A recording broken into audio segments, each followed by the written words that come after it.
soit dans le cadre. On va essayer justement que ce ne soit pas forcément que dans le cadre. J'ai eu une espèce de petit cahier des charges avec une liste de questions, alors je vais essayer de répondre à ces questions-là. On n'est pas hyper nombreux, vous n'êtes pas non plus 3.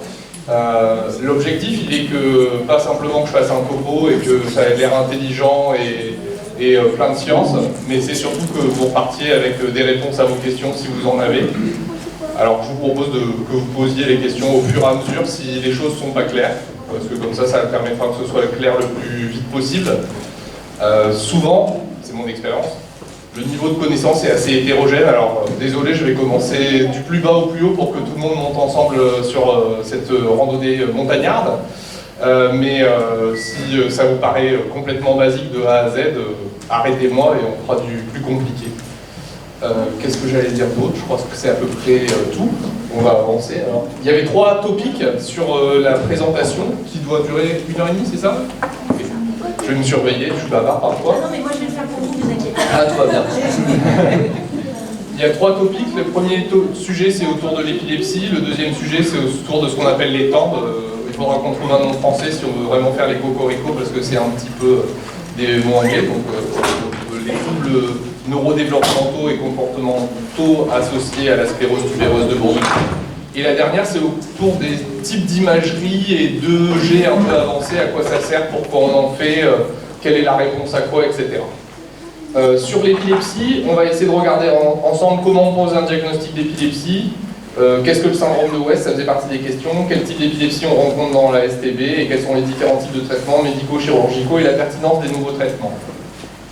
Et ben commençons, voilà. J'ai pris des choses qui sont assez simples. La définition d'une épilepsie. Une épilepsie, c'est une maladie d'abord. Il y a différents types d'épilepsie. Dans la sclérose tubereuse de Bourneville, l'épilepsie est fréquente. Et cette maladie a pour proportion de faire que le cerveau, par lui-même, va faire des crises d'épilepsie. Toute personne qui a une crise d'épilepsie n'a pas une épilepsie. Je vais prendre un exemple. Si je suis diabétique et que pour baisser mon taux de sucre, je suis obligé de me faire des injections d'insuline et un jour je me fais 10 fois la dose, je vais me retrouver avec 0 de sucre dans mon sang. Le cerveau n'aura plus aucune énergie et je peux très bien faire une crise d'épilepsie. Même chose, je peux prendre un médicament et je me gourre, je prends 10 fois la dose et ce médicament est toxique sur le plan neurologique. Je peux faire une crise d'épilepsie. C'est un symptôme. C'est comme vomir. Vomir, on peut avoir une gastroentérite, une intoxication, une hépatite, ou là tout, je peux avoir une rhinopharyngite, une pneumopathie. Il peut y avoir différentes causes. La crise d'épilepsie en tant que telle, c'est qu'un symptôme. Ça devient une maladie qu'on appelle l'épilepsie si le cerveau a la proportion à faire toute seule ses crises et qu'il n'y a pas un facteur déclencheur.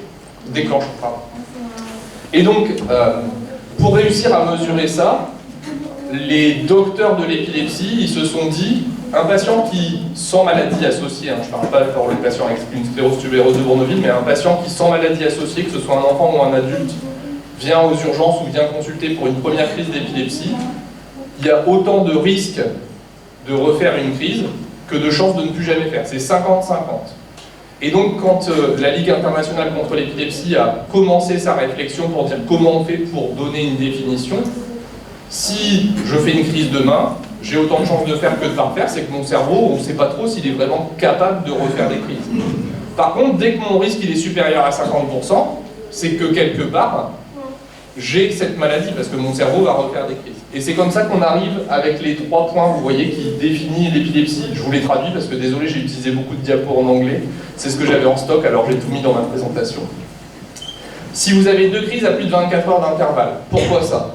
En fait, dans les études qui ont été faites, comme je vous ai dit, on sait que les patients qui font une crise isolée, ils ont autant de chances de faire que de ne pas refaire. C'est simplement parce que des patients qui ont fait une crise ont été suivis dans le cadre d'études pendant 2, 3, 5 ans, et puis on a regardé est-ce qu'ils refaisaient des crises ou pas de crise. Par contre, ceux qui refaisaient une crise, on savait qu'ils allaient encore en refaire. Donc en fait, dans ce cas-là, vous avez plus de risques de faire des crises. Et donc la condition numéro 1, faire 2 crises à plus de 24 heures d'intervalle, en fait, c'est on a une épilepsie dès qu'on a 2 crises à 24 heures d'intervalle. Alors ça ne veut pas forcément dire qu'il faut traiter là tout de suite d'emblée. Un patient qui fait une crise tous les 5 ans, est-ce qu'il faut vraiment traiter? On reparlera de ça dans les traitements. Le deuxième cas, c'est le patient pour lequel il y a une anomalie, par exemple à l'IRM. Je vais prendre l'exemple le plus typique. Le deuxième exemple, c'est faire une seule crise et à cause de la maladie sous-jacente, avoir plus que 60% de risque. On revient dans la même chose que je vous ai dit. le cerveau a la proportion à refaire des crises régulièrement. Et dans ce cas-là, en fait, le deuxième cas, les patients, par exemple, un adulte qui fait un accident vasculaire cérébral, s'il fait une crise un mois après, il y a eu suffisamment d'études de suivi des patients, on sait que le taux de récidive, c'est 80-90%. Et dans ce cas-là, en fait, une seule crise et un mois après un AVC, on a un diagnostic d'épilepsie parce qu'on sait que le cerveau a cette capacité à refaire des crises régulièrement. Alors, on va quand même se mettre dans le contexte de la sclérose tubéreuse de Bourneville, je ne vais pas vous faire une grande leçon sur les épilepsies.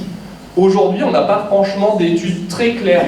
On peut se supposer qu'un patient qui a fait une crise, on fait une IRM, on retrouve des tubaires dans le cortex, ces anomalies assez typiques, et d'ailleurs qui a donné le nom à la sclérose tubéreuse de Bourneville.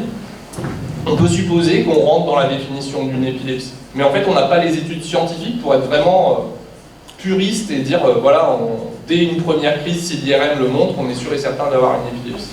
Mais voilà, on peut se dire qu'on est un peu entre les deux. Et puis le dernier cas, c'est de faire le diagnostic d'un syndrome avec une épilepsie. On va prendre des exemples, on va parler du syndrome de West. On ne compte pas les crises, le patient qui fait un syndrome de West, il fait des spasmes plusieurs fois par jour, par salve. On ne va pas compter 1, 2, 3 crises. On reconnaît le syndrome, on fait le diagnostic du syndrome, on arrête de compter les crises, le patient a une épilepsie. Ça va, c'est un peu technique d'emblée, désolé, mais ça vous paraît clair ou pas? Le point clé pour moi, c'est la crise est un symptôme, la répétition de crise spontanée qui vient du cerveau est une maladie. Très bien. Dans notre façon de voir les choses, les épileptologues, on sépare le monde en 2 et puis en 3 quand on n'a rien compris. Il y a les crises à début focal et les crises à début généralisé. Et dans ces crises à début focal, on sépare est-ce qu'il y a une atteinte de la conscience ou pas d'atteinte de la conscience. Et dans les crises généralisées, il y a différents types de crises, des crises motrices, des crises pas motrices. Et puis quand on ne sait pas, on dit que c'est de début inconnu. Quand on ne sait pas, il faut toujours dire qu'on ne sait pas, c'est important. Je vais, hop, la suivante s'il vous plaît. La définition, la définition d'une crise généralisée, en fait, sur le plan scientifique, on n'est pas super au clair de est-ce que, mais on ne pense pas que l'ensemble, vous savez que l'activité électrique de notre cerveau, toutes les activités qu'on fait, c'est lié à des informations qui s'échangent en permanence dans notre cerveau. Alors c'est pas vraiment de l'électricité, le neurochirurgien qui met le doigt dans le cerveau, il fait pas comme ça. Mais il y a des échanges d'informations sous la forme d'impulsions qu'on peut mesurer, notamment à l'objet par exemple. Ces échanges d'informations, on arrive à mesurer des courants électriques. Ce qu'on sait aujourd'hui, c'est que les patients qui font les crises qu'on appelle généralisées, c'est pas l'ensemble du cortex qui s'allume d'un seul coup. Par contre, ce qu'on sait, c'est que très rapidement, il y a les deux côtés, très rapidement, c'est en quelques millisecondes, les deux côtés sont impliqués en même temps. C'est ça la crise généralisée, et on peut appuyer, il y a une petite animation, je pense. Et en fait, en plus de ça, ça va dans des structures en dehors du cortex, qu'on appelle les structures sous-corticales, qui servent un peu d'amplification et qui diffusent encore plus à l'ensemble du cerveau. Ok, on peut avancer, voilà, on peut encore avancer, et voilà. Dans les crises focales, ce qu'on sait, c'est que ça commence forcément d'un seul côté, et dans ces crises focales, le début unilatéral, ça peut se propager de zone en zone et éventuellement aller de l'autre côté. Ce qui veut dire en fait que, on peut appuyer, voilà, d'une zone ça peut propager à une autre zone, mais si la propagation elle est vraiment plus importante, ça peut venir des deux côtés. Ce qui veut dire que dans les symptômes de ce qu'on voit des crises, par exemple, pour dire si c'est une crise focale, c'est pas toujours facile, mais par exemple quand le patient commence à faire des mouvements d'un seul bras, d'un seul côté, c'est que c'est le cortex moteur et de l'autre côté, c'est que c'est un seul côté qui a commencé. Même chose, si on tourne la tête et les yeux d'un côté, même si c'est pas très localisateur, tourner la tête et les yeux, c'est-à-dire que je ne sais pas de dire si c'est à droite ou à gauche, en tout cas je sais que c'est focal. Après, ça change les choses à deux niveaux, on en reparlera après, dans les choix des traitements un peu, mais surtout dans est-ce qu'il y a une option chirurgicale ou pas, là ça change. Enfin, si ça part des deux côtés, on ne va pas enlever tout le cerveau, ou les deux côtés du cerveau, c'est juste impossible. Donc il faut la présence de crise focale et uniquement de crise focale peut aider. La deuxième chose, c'est que vous, en tant que parent, je ne suis pas parent, je ne me permets pas du tout de juger votre expérience, mais souvent de mon côté du bureau, j'entends quand même un certain nombre de choses et de confidences. La partie qui est la plus choquante, c'est la partie qu'on appelle avec implication bilatérale, la partie clonique bilatérale, d'autant plus que ça vous fait un épisode d'activation de la mémoire émotionnelle. La mémoire émotionnelle, je vous explique ce que c'est en 2 secondes. Vous vous souvenez tout ce que vous faisiez le 11 septembre quand on vous a dit que les tours jumelles allaient tomber? Qui vous l'a dit, dans quelle pièce vous étiez? Et puis les premières années, quand vous voyez les images, vous reviviez émotionnellement la même chose. Ça, on partage tout cet épisode de mémoire émotionnelle. Vous, à titre individuel, vous avez tous aussi un épisode très probablement de mémoire émotionnelle. Le jour où vous avez vu votre enfant faire la première fois, ou votre conjoint faire la première fois une crise, éventuellement avec implication tonique-clonique bilatérale, parce que c'est choquant, enfin, c'est comme ça. Et donc, en fait, quand vous voyez cette partie tonique-clonique bilatérale, c'est cette partie-là qui est la plus choquante, et en fait, à un moment ou à un autre, on se retrouve dans ce même état émotionnel que ce fameux 11 septembre. Et quand on a beaucoup d'émotions, on a aussi plus de mal à se focaliser sur les détails. Donc quelqu'un qui tourne la tête et les yeux 2 secondes et qui tombe par terre comme ça, on ne se souvient pas que la tête et les yeux ont tourné 2 secondes. On se souvient que c'était très émotionnel et qu'on a eu peur et qu'on s'est souvenu de ce qui s'est passé, etc. Donc très souvent, les docteurs ou les soignants, ils vous harcèlent de questions en disant « mais le début, mais le début, mais le début ». C'est pour la question potentiellement chirurgicale ou d'un choix de traitement. Mais après, à un moment, avec un niveau d'expérience, on sait aussi très bien que vous harcelez sur le début, normalement, il est très humain, il est même complètement humain, que vous ne vous souveniez pas forcément de la partie du début, vu tout ce que je viens de vous raconter sur la mémoire émotionnelle. Même chose, la partie de la fin, finalement, de la crise, c'est ce qui, quand on a cette démarche de savoir est-ce que c'est une crise focale ou une crise généralisée, mais c'est pas toujours complètement indispensable. Quand on a cette réflexion-là, la partie de la fin, c'est pas forcément ce qu'il y a le plus intéressant ou informatif sur le plan médical ou sur le plan du soin. Mais voilà, c'est pas très grave. Et c'est vrai que la partie la plus choquante et celle dont vous nous parlez le plus, c'est quand même celle-là, et on le comprend à 200%. Les symptômes qu'on voit pendant les crises, en fait, tout ce pourquoi notre cerveau est fait peut donner des symptômes dans les crises. C'est-à-dire que le réseau qui est impliqué dans la décharge, soit le réseau lui-même, soit la zone autour du réseau, en fait, la fonction qui est là va donner des symptômes. Je vais prendre un exemple simple, qui n'est pas l'exemple forcément le plus fréquent. Si je commence à avoir une décharge dans ma zone sensitive de la main, je vais avoir par exemple des picotements dans ma main d'un côté. Si ça commence à se propager à côté, c'est-à-dire à la motricité de la main, en plus d'avoir des picotements, je vais éventuellement avoir des mouvements de ma main. Et puis si ça se propage à la zone qui a la motricité, je vais avoir la motricité du bras, je vais avoir le bras également. Et ça, c'est ce que je vous ai mis là, en fait, les zones qui se propagent, la décharge. En fait, en fonction de la décharge, ça va faire le chemin clinique du réseau des symptômes qui sont en train de passer les uns avec les autres. Et on va voir, suivante, on peut avoir ouais, suivante aussi. Ouais, il y a plein d'animations, alors.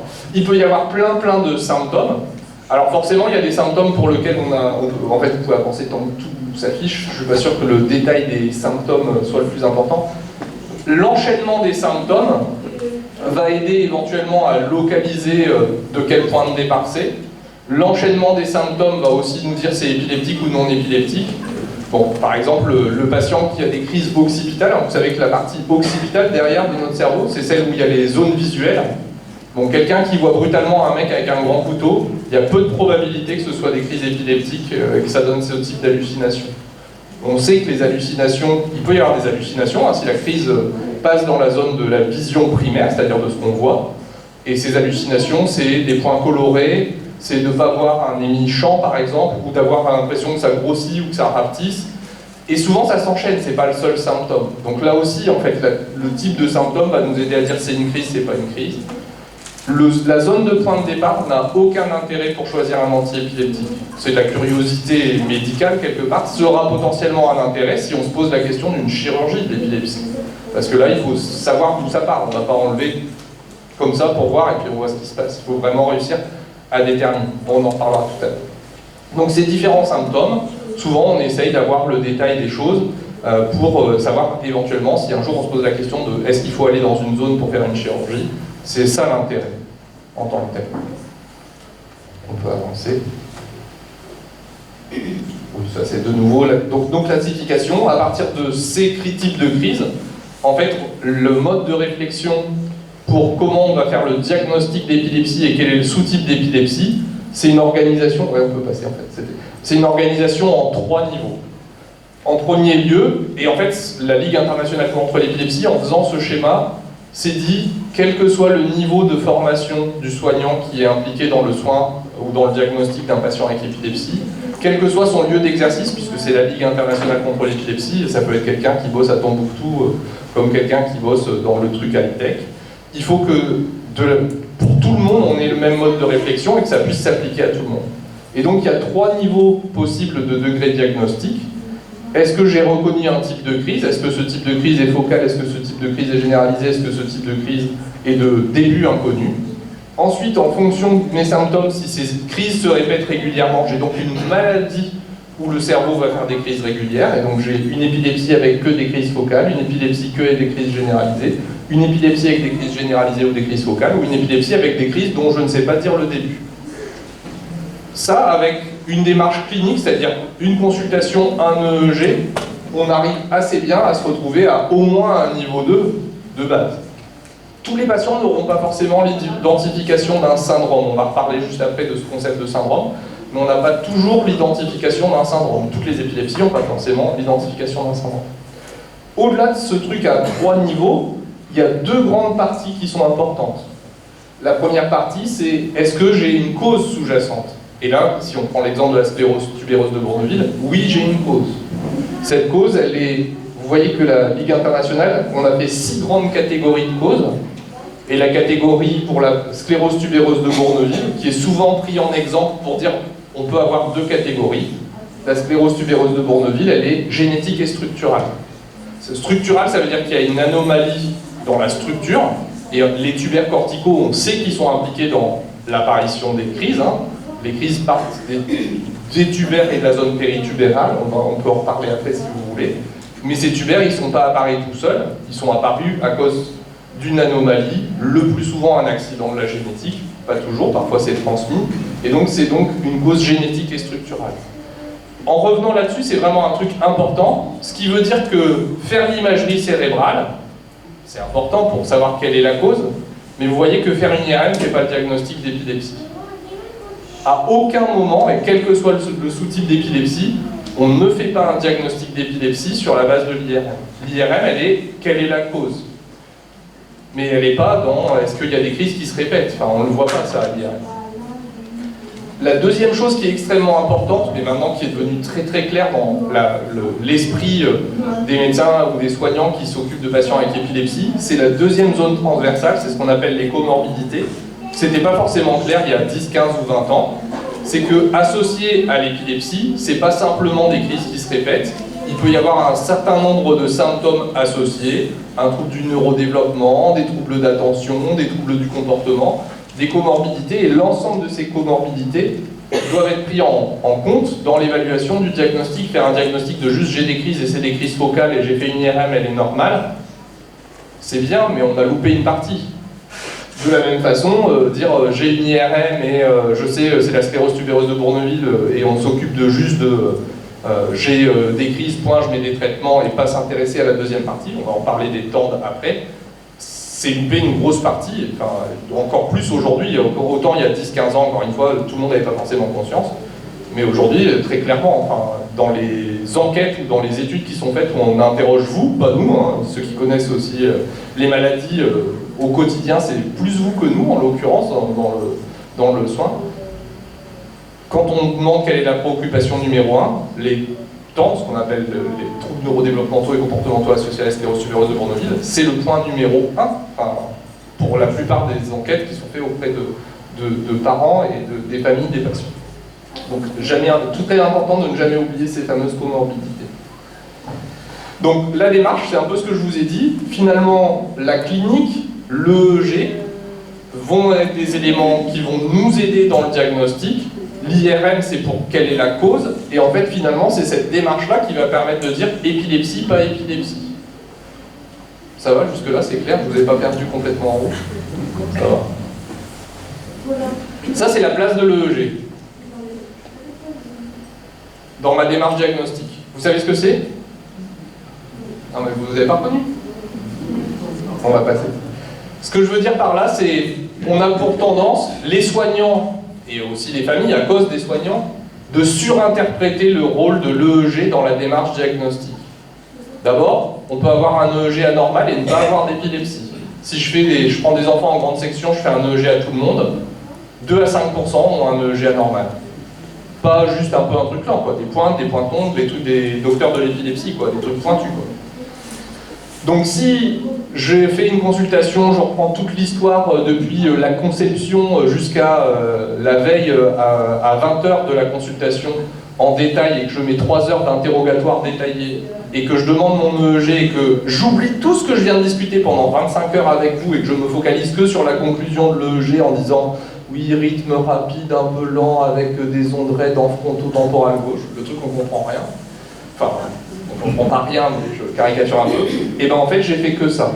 Ça veut dire qu'en fait, vous pouvez pas savoir ce que c'est. Si on se focalise que sur l'EEG en pensant que l'EEG est la grande vérité de la prise en charge du patient, on a une seule pièce de puzzle.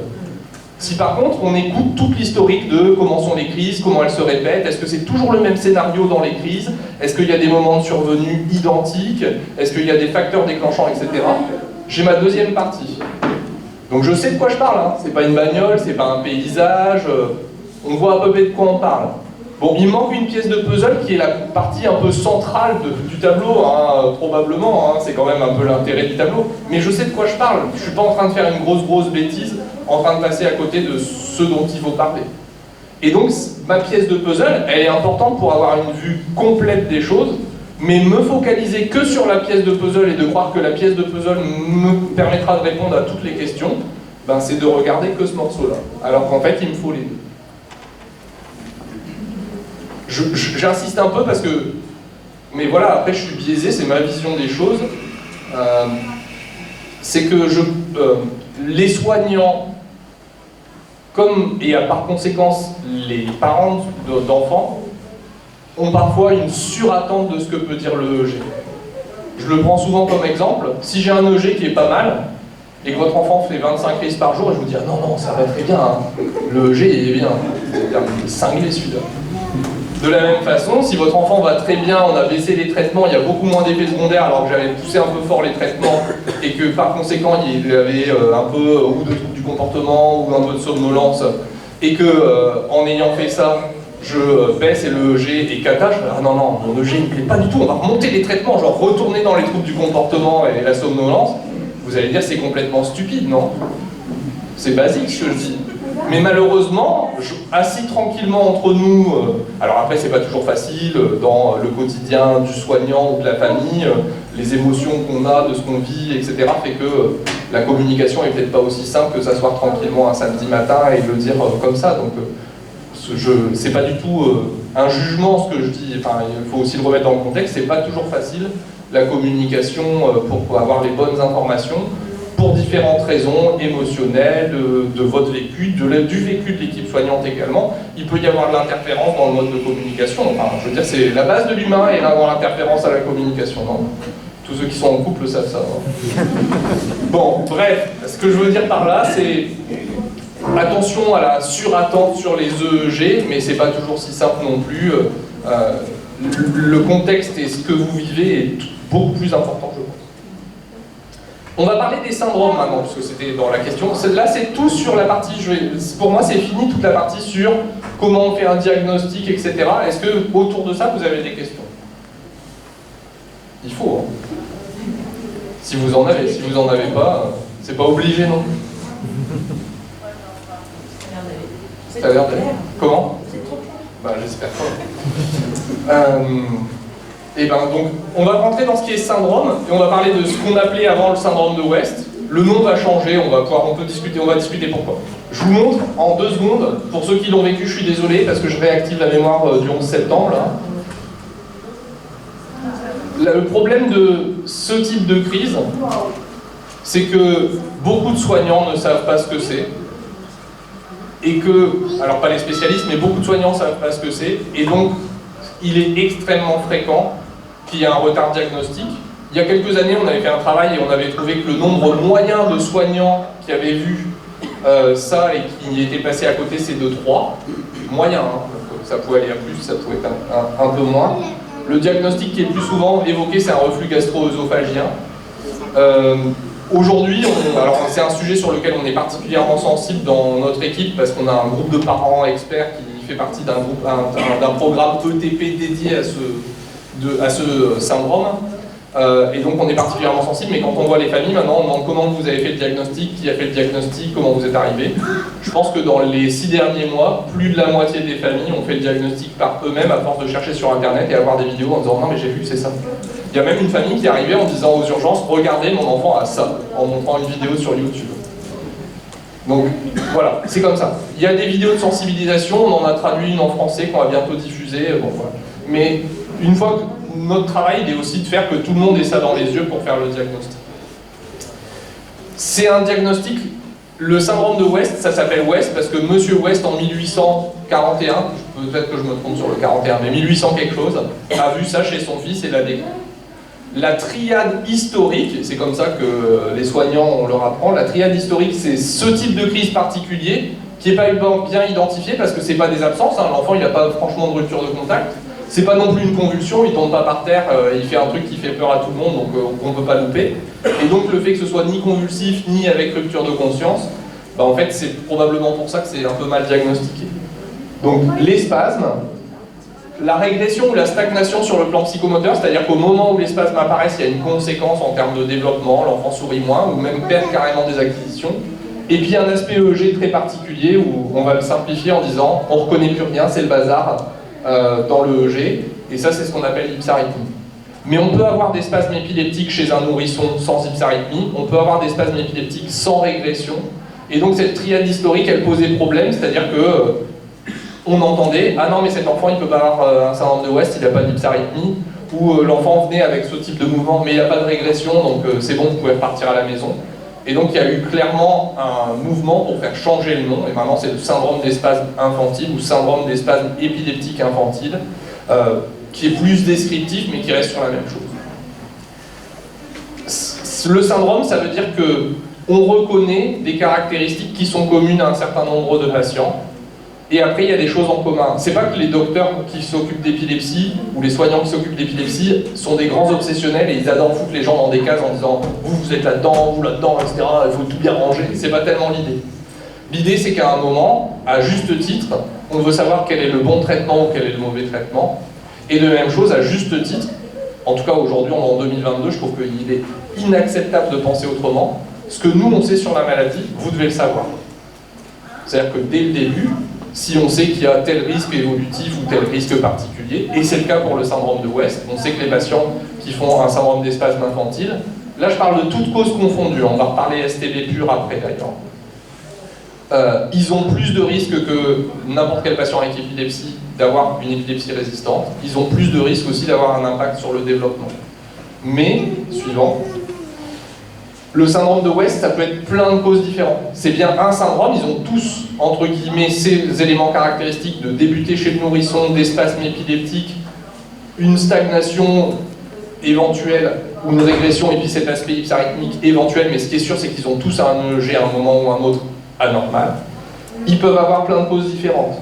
Il y a 25 ans, la cause numéro 1, c'était les lésions cérébrales, par exemple, mais les progrès de la néonate et du suivi des grossesses ont fait que tout ce qu'on voyait en termes d'accident d'accouchement, avec un problème d'oxygène à la naissance, ou les problèmes de prématurité, avec des soins qui faisaient que, même malgré ces soins, il y avait des lésions cérébrales, comme ce qu'on appelait la leucomalacie périventriculaire, tout ça, ça a beaucoup diminué, on n'en voit quasiment plus. Et tant mieux. Mais en fait, il y a plein de causes différentes. Et parmi les causes du syndrome des spasmes infantiles, la sclérose tubéreuse de Bourneville en fait partie. Mais c'est pas le plus fréquent. Je veux dire, sur tous les patients qu'on voit avec syndrome des spasmes infantiles, on a quelques patients avec sclérose tubéreuse de Bourneville, c'est pas systématiquement la même cause. La cause dans le syndrome des spasmes infantiles, il y a deux facteurs qui, entre guillemets, jouent un rôle sur répondre au traitement, pas répondre au traitement, et de la même façon, quel est le degré d'impact sur le plan du développement dans un deuxième temps. La cause sous-jacente est un élément hyper important, et puis le temps de retard diagnostique. C'est pour ça qu'on est un peu à dire il faut reconnaître ce truc, il y a des vidéos de sensibilisation, parce qu'on sait que d'avoir un traitement précoce, c'est mieux que d'avoir un traitement tardif. En tout cas, dans cette forme particulière de syndrome épileptique, c'est clairement démontré, c'est pas forcément vrai pour toutes les épilepsies, en tout cas on n'a pas forcément la preuve scientifique. On aime bien, enfin, en tout cas à titre personnel, j'aime pas du tout être affirmatif quand on n'a pas de preuves scientifiques. Je Je veux dire, quand on peut affirmer un truc, on peut le dire. Après, on peut décider, et ça c'est des histoires plus de personnalité ou de façon d'exercice, on peut dire, voilà, basé sur ma pratique, j'affirme un certain nombre de choses. Moi, je me sens toujours très mal à l'aise d'affirmer des choses dont on n'a pas eu la démonstration scientifique. Notre expérience personnelle, elle apporte quelque chose, je pense, dans notre démarche de soins, et tous les soignants que vous vivez, avec qui vous travaillez, ils ont leur expérience personnelle joue un rôle. Mais je pense que l'expérience personnelle ne fait pas la vérité. Enfin, on peut être piégé par notre expérience personnelle. Et donc, c'est pour ça que j'aime pas être affirmatif. Donc, dans le syndrome des spasmes, le retard diagnostique, pour le coup, il y a plus de 4-5 études qui ont montré que d'être traité tard, c'est moins bien pour répondre au traitement, c'est moins bien également pour le pronostic. Malgré tout, quand je reprends ces différentes images, vous voyez peut-être l'image en bas à gauche, là, je me lève pour vous, celle-ci, où vous voyez, si on va essayer de montrer un cortex à peu près normal, même s'il y a des zones abîmées, vous voyez comme c'est plat ici, c'est une malformation cérébrale qu'on appelle la lysencéphalie. Le cerveau est globalement mal formé et d'emblée, très tôt, c'est une cause génétique, c'est pas quelque chose qu'on voit dans la sclérose tubereuse de Bourneville. Forcément, même si je fais disparaître tous les spasmes et que le patient devient libre de crise, ce qu'on peut espérer tôt, j'aurai moins de risques par rapport à l'épilepsie évolutive dans un deuxième temps, mais ce patient, toute sa vie, il gardera une lysencéphalie. J'ai malheureusement pas d'outils aujourd'hui en 2022 pour faire que le cerveau soit reconstruit différemment. Même chose, vous voyez dans les causes, j'ai mis trisomie 21, qui est une cause chromosomique pas rare pour le syndrome de West. De la même façon, même si je fais disparaître tous les spasmes, le patient gardera sa trisomie 21, en tout cas aujourd'hui en 2022, toute la vie. Donc de la même façon, dans la sclérose tubéreuse de Bourneville, même si on soigne les spasmes, et c'est important au même titre que ces autres maladies, il reste quand même la sclérose tubéreuse de Bourneville pour le moment, tant qu'on n'a pas non plus d'accès à d'autres types de traitements. Parmi les patients qui ont un syndrome des spasmes infantiles, la sclérose tubéreuse de Bourneville n'est pas forcément le plus résistant aux médicaments. C'est-à-dire que l'utilisation du vigabatrin, le Sabril, est clairement un élément qui est un élément clé dans la prise en charge, et on sait que les patients qui ont une sclérose tubéreuse de Bourneville, s'ils débutent leur épilepsie par ce type de crise, ils sont particulièrement répondeurs. Ça ne veut pas dire que tout le monde l'est, hein, malheureusement. Encore une fois, quand on dit les statistiques, et j'en reparlerai après pour l'imagerie, je fais gaffe, pas trop dépasser ça. J'en parlais pour l'imagerie, il y a les statistiques de docteurs et les statistiques de patients. Si je vous dis il y a 50% de patients qui vont répondre, c'est pas le cas. Hein. On va dire s'il y a 50% de patients qui vont répondre, vous allez dire on a une chance sur 2. Non, c'est pas vrai. Sur 100 patients que je vais voir, puisque mon job c'est d'être soignant, je vais voir 100 patients, ça me donne une idée, quoi. Mais si vous me dites pour mon enfant là aujourd'hui à la consultation, bah, il va pas répondre 50%, il va répondre ou il va pas répondre, il va plus faire de spasme ou il va encore en faire. Et donc quand on essaye de se reprojeter à l'échelle individuelle, ben en fait je suis tout aussi perdu que vous quelque part. Sauf quand on a des données prédictrices, c'est-à-dire par exemple dans certaines maladies, on dit le patient il a tel âge, il a fait tel symptôme, etc. On se coule le truc et on dit c'est sûr et certain il sera répondeur ou c'est sûr et certain il sera pas répondeur. Mais c'est pas notre degré de connaissance dans la sclérose tubéreuse de Bourneville. Ce qu'on sait c'est l'évolution et ce dont on doit se méfier, pourquoi on fait un suivi systématique, etc. Ça n'a pas de discussion. Mais de dire qui va être répondeur ou non répondeur, personne ne sait le prédire aujourd'hui. Donc d'affirmer, de dire bon bah voilà c'est comme ça que ça va se passer, on ne sait pas trop. Donc, et il faut avoir les soignants, alors particulièrement les docteurs je pense, désolé pour ma corporation, on n'a pas appris à dire je sais pas. Les docteurs ils savent tout, hein. Ils sont très très intelligents. Ce que je veux dire par là, c'est pas forcément très naturel, mais quand on ne sait pas, il faut dire qu'on ne sait pas. Soyez pas perdus, enfin on est en 2022, on ne sait pas tout sur tout. Mais c'est pas parce qu'on ne sait pas répondre à qui va répondre ou pas répondre à un traitement qu'on n'est pas là pour vous accompagner, qu'on n'est pas là pour dire quelles sont les autres options de traitement, qu'est-ce qu'on peut faire, et se méfier de ce qu'on a dit, réponse au traitement, effets secondaires, etc. Je sais plus ce que j'ai mis après, donc on va regarder la diapo suivante. Est-ce que sur le syndrome des spasmes infantiles, vous avez des questions? Tant qu'on y est. Oui. Excusez-moi, vous pouvez être amené à avoir une ponction lombaire dans cette situation? Dans le cadre d'un diagnostic de syndrome de spasme infantile, on peut avoir une ponction lombaire, mais si on connaît l'étiologie, par exemple, s'il y a un diagnostic de sclérose tubéreuse de Bourneville à la première IRM, je ne vois pas l'intérêt d'avoir une ponction lombaire, par exemple. Après, en fonction des services et des habitudes, de service et d'organisation pour une raison ou pour une autre. Il y en a qui décident de spasme égale je fais tout mon bilan tout de suite. Enfin, je vous dis écrit, hein, c'est descriptif, c'est pas un jugement. On peut faire de façon différente. En général, par exemple, chez nous, je peux parler de ce qu'on fait chez nous et pourquoi on a décidé, hein, je suis un peu dans le truc où pourquoi on le décide. Les patients qui font des spasmes infantiles, après avoir leur diagnostic à l'enregistrement, on enregistre les spasmes pour être bien sûr que ce qu'on a vu c'est bien des spasmes, parce qu'après, en fait, ce qu'on annonce c'est quand même pas très sympathique, donc dire ah je pense que je vais vous dire un peu à moitié, etc. Et puis après dire ah bah non c'est gouré, enfin, c'est juste horrible quoi. Donc en fait la procédure c'est enregistrer les spasmes, annonce diagnostic, et après en fait on fait IRM, un fond d'œil pour les filles, et puis il y a un premier bilan génétique, et en fonction de la réponse de ça on voit si on va plus loin ou pas. Mais c'est un choix de faire les examens. C'est des façons de faire différentes, c'est ni mieux ni moins bien, mais il y en a qui font tout d'emblée, tous les examens qui peuvent donner la cause. Mais un patient qui a une sclérose tubéreuse de Bourneville, aujourd'hui, comme ça, là, spontanément, je ne vois pas l'intérêt de faire une ponction lombaire, je ne vois pas ce que ça apporte. C'est ce que j'allais dire, le bénéfice d'une ponction lombaire dans un je vois pas. moins suivi, aucun. Ça servirait à quoi? Enfin, à part de la recherche, je dirais, mais dans ce cas-là, vous êtes informé qu'il y a de la recherche, vous signez un consentement, etc. Une ponction lombaire dans le cadre d'un suivi de la sclérose tubéreuse de Bourneville, aujourd'hui, 0. Alors peut-être dans quelques années, il y aura un prélèvement et puis on vous dira sur les cellules cérébrales, il y en a autant de quantité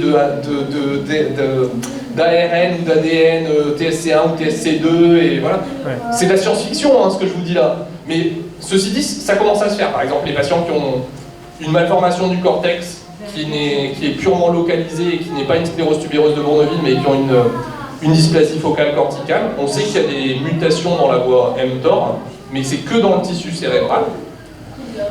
Et quand c'est que dans le tissu cérébral, les trucs de recherche commencent à dire tiens, mais si on faisait une ponction lombaire, est-ce qu'on ne peut pas identifier la mutation avec le liquide parce qu'il y a même une mini quantité, mais on n'arrive pas à l'identifier.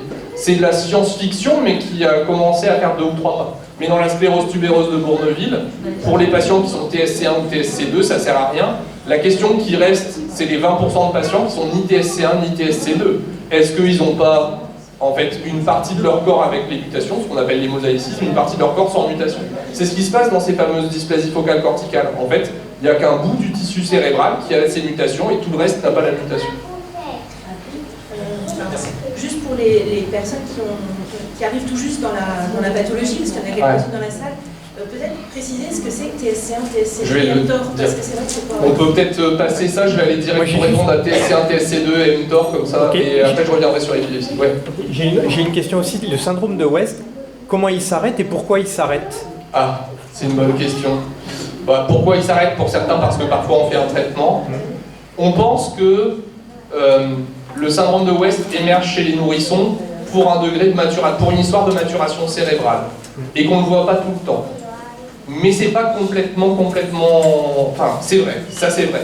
Mais en fait, tous les patients qui font des spasmes, le spasme épileptique n'est pas vu que dans le syndrome de West.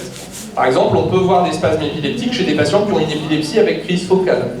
Et il n'est pas rare, donc tous les patients qui ont fait des spasmes chez le nourrisson, le syndrome de West finit par disparaître pour une histoire de maturation cérébrale.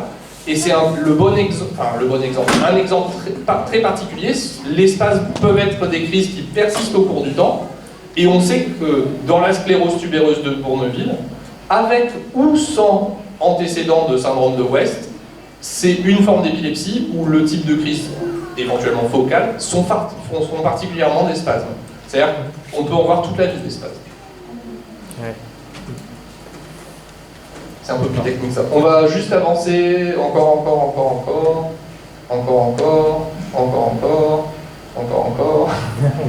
Hop, voilà. Juste pour revenir sur quelle est la cause moléculaire, je vais essayer de faire hyper simple, mais c'est un peu technique. Notre corps est fait de plein de cellules. On va prendre une image. Pour chacune de ces cellules, c'est comme si c'était une mini-usine. Chacun assure sa fonction. Le cerveau faire l'électricité et communiquer avec les autres, l'œil voir le cœur battre, les muscles muscler et les os faire des trucs un peu solides histoire qu'on tombe pas comme un escargot par terre. Ou une limace. Ah bon, dépend. Chacune de ces usines, pour tenir sa fonction, a au centre un noyau avec un cahier des charges. Tout est écrit comment ça fonctionne. Ça, c'est notre ADN. Mais si vous commencez à, pour aller faire la fonction dans l'usine, prendre le cahier de tout comment ça fonctionne et que vous renversez un verre de, je sais pas quoi, coca, café, ce que vous voulez, ben vous savez plus jamais rien faire dans cette usine parce que vous avez flingué l'ADN. Donc c'est pas comme ça que ça fonctionne. Du noyau, on sort des copies de travail. On dit tiens, aujourd'hui on doit vider les poubelles. C'est quoi la procédure pour vider les poubelles? On fait une photocopie et ça sort du noyau. Maintenant vous connaissez tous que ces fameuses photocopies, c'est les ARN messagers. Les ARN messagers, c'est les copies de travail. Et ça sort du noyau. Et ces copies de travail, ça dit un tas de choses de comment on fait ci, comment on fait ça, etc. Dans la sclérose tubéreuse de Bourneville, il y a une atteinte d'un gène ou d'un autre, comme on l'a dit, c'est dans 80% des cas on trouve soit une atteinte de TSC1 ou TSC2. À quoi ça sert ces trucs TSC1 et TSC2? Ben en fait, à l'intérieur de cette usine, pour dire tiens, c'est aujourd'hui qu'on sort les poubelles, ou tiens, aujourd'hui on fabrique du muscle, ou etc., on reçoit des signaux de l'extérieur. Donc ce que j'ai mis là, je me permets, je me lève, c'est pas grave si vous me voyez plus. Ça, c'est la membrane extérieure de la cellule. Et en fait, pour transmettre les informations à aujourd'hui on sort les poubelles, et donc de l'ADN, on va sortir de l'ARN messager, on va faire des copies de travail pour dire bon ben c'est quoi la procédure pour sortir les poubelles, ou c'est quoi la procédure pour ceci et cela. Ben, en fait, il faut que le message arrive, quoi. Enfin, et donc il y a un certain nombre de messagers. Soit en appuyant sur des boutons, c'est quand il y a des récepteurs extracellulaires comme ça, sur la membrane, soit simplement en captant l'ambiance. Est-ce qu'il y a assez d'énergie, pas assez d'énergie. Et en fait, il y en a, ils sont un peu fainéants, alors c'est pas le même messager qui va de là et qui va dire tout de suite là, mais en fait c'est des cascades, c'est comme un relais, quoi. Ils se filent le message les uns les autres, etc. Puis il y en a un qui disait hey, allez vite, il y en a d'autres qui disaient oh calmez-vous. Et en fait TSC1 et TSC2, ils fonctionnent ensemble. Pour donner le message, ils se filent toujours la main. S'ils se filent pas la main, pas de message. Et en fait leur message, c'est de se dire à tout le monde ok mais vous énervez pas là, en particulier à ce qu'on appelle ces voix qui s'appellent mTOR. mTOR ça veut dire en fait, au début, ça a été identifié, on ne savait pas à quoi ça servait. Et donc, le nom qui a été donné, c'était de savoir, enfin, c'était lié à comment on l'a identifié. Et mTOR, ça veut dire mammalienne, donc c'est commun à tous les mammifères. Target of rapamycine. La rapamycine, c'est un antibiotique. Et en fait, on a réussi à identifier que dans les cellules, quand on mettait de la rapamycine, il y avait des messagers qui interagissaient d'emblée avec l'ADN pour filer des messages. Et ces messages, c'était, on faisait des copies de travail pour la prolifération cellulaire, pour faire des nouveaux vaisseaux, pour changer le métabolisme des cellulaires, ou pour changer la façon dont les cellules sont capables de se déplacer. Et donc, quand vous avez une suractivation de mTOR, genre mTOR dit « Allez, au boulot tout le monde », vous avez plus de prolifération cellulaire, plus d'angiogénèse, donc fabrication de vaisseaux, plus d'énergie et de turnover d'énergie dans les cellules, et puis plus de migration ou des anomalies de migration dans les cellules. Et pour toute une partie des symptômes de la sclérose tubéreuse de Bourneville, quand je vous dis ça, ça vous parle. Je ne vais pas prendre du tout des exemples d'épilepsie, mais si je dis aux cellules « Allez, allez, multipliez-vous et faites beaucoup de vaisseaux », on a les angiomyolipomes rénaux, on a les angiofibromes cutanés. Les angiofibromes, il y a deux parties dedans. Il y a la partie avec la prolifération cellulaire, puis il y a la partie vasculaire qui fait que les angiofibromes, ils sont rouges. Et quand on met, pour ceux qui ont essayé les crèmes avec des inhibiteurs de mTOR, quand on a déjà pas mal d'angiofibromes, la partie rouge, elle disparaît, mais la partie fibreuse, elle disparaît pas, parce qu'en fait, vous avez été actif sur l'angiogénèse, mais la partie de la prolifération cellulaire, ça arrête de grandir, mais ce qui a déjà grandi reste là. On peut quand même faire du laser pour faire partir cette partie-là, mais bon, je ne suis pas dermatologue, je ne vais pas vous raconter la partie dermatologique de la maladie. Et donc, qu'est-ce qui se passe quand TSC1 est anormal? Il ne peut pas donner la main à TSC2. Quand TSC2 est anormal, il ne peut pas donner la main à TSC1. Et comme leur fonction, c'est de dire à tout le monde « Eh oh, calmez-vous », on va passer, je ne suis pas sûr que j'ai mis l'animation, mais peut-être que oui. Ça ne marche plus. Encore, ça ne dit plus aux autres de se calmer, ça augmente, ça active tout le monde s'excite la pile, on a plus de copies, tout le monde va se mettre à travailler, et donc on a plus de croissance cellulaire, plus de blabla, tout ce que je vous ai raconté. C'est ça qui se passe. Et donc il y a eu, on va en reparler après, des médicaments qui ont essayé de cibler ça, et qui sont disponibles. On verra aussi est-ce que ça change complètement la donne ou pas. C'était hyper technique, Est-ce que ça vous paraît clair? Est-ce que vous avez des questions? Il y a 20% de patients pour lesquels on ne sait pas si c'est TSC1 ou TSC2. Dans ces 20% de patients, il y a probablement une partie de TSC1 ou TSC2, mais en fait, il y a des petites anomalies de laboratoire, alors ça a progressé, mais... Et puis en fait, finalement, de refaire une ou deux fois l'analyse, on pourrait le retrouver. Il y a des problèmes comme ça. Ça peut être dans des parties... bon, bah, bref, je ne vais pas rentrer trop dans la génétique, mais ça peut être dans des parties non codantes, c'est ce qu'on appelle comme ça.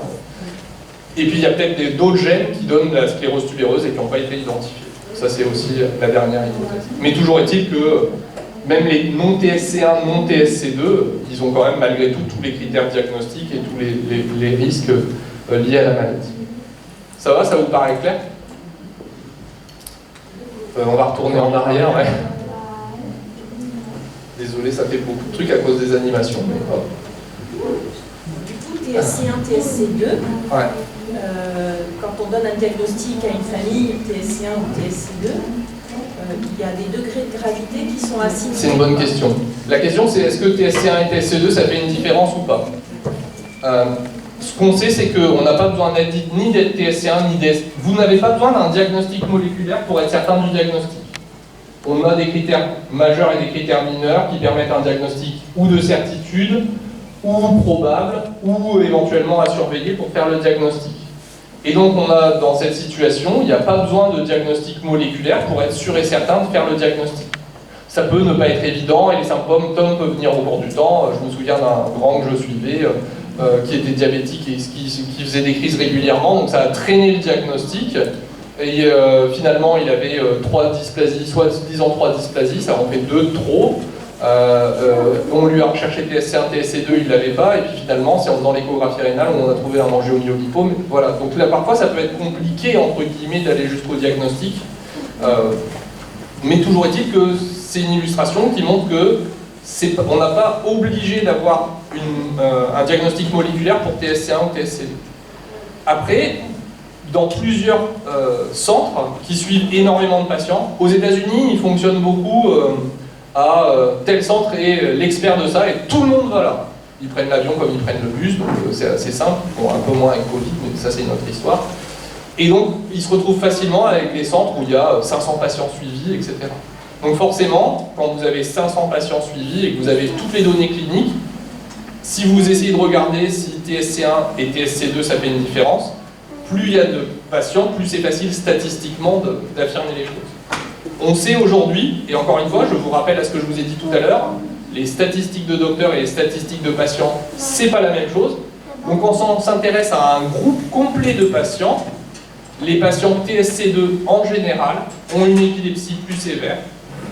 Et les patients TSC2 en général ont plus de risques d'atteinte rénale, en particulier la partie angiomyolipome, que les patients TSC1.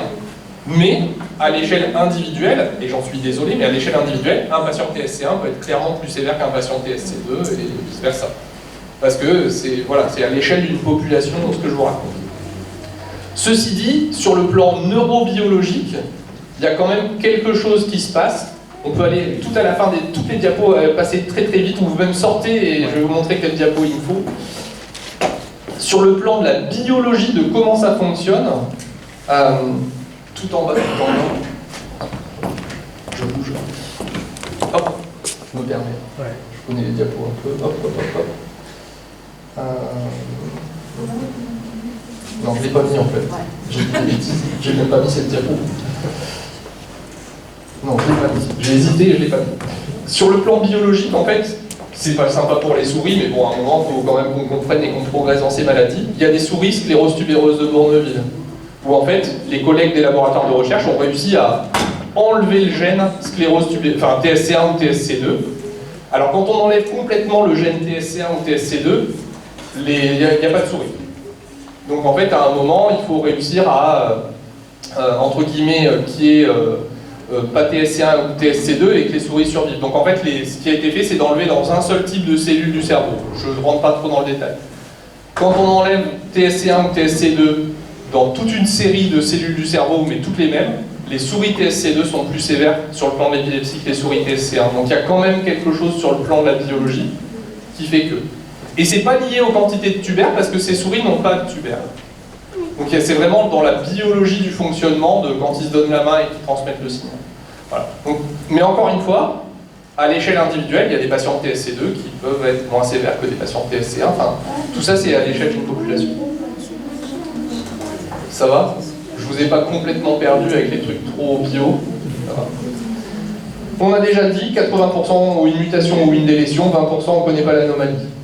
Quand on regarde les grandes séries de patients suivis par ces centres, on pense que, en tout cas ça a été rapporté comme ça, que 75 à 90% des patients qui ont une sclérose tubereuse de Bourneville sont concernés par l'épilepsie.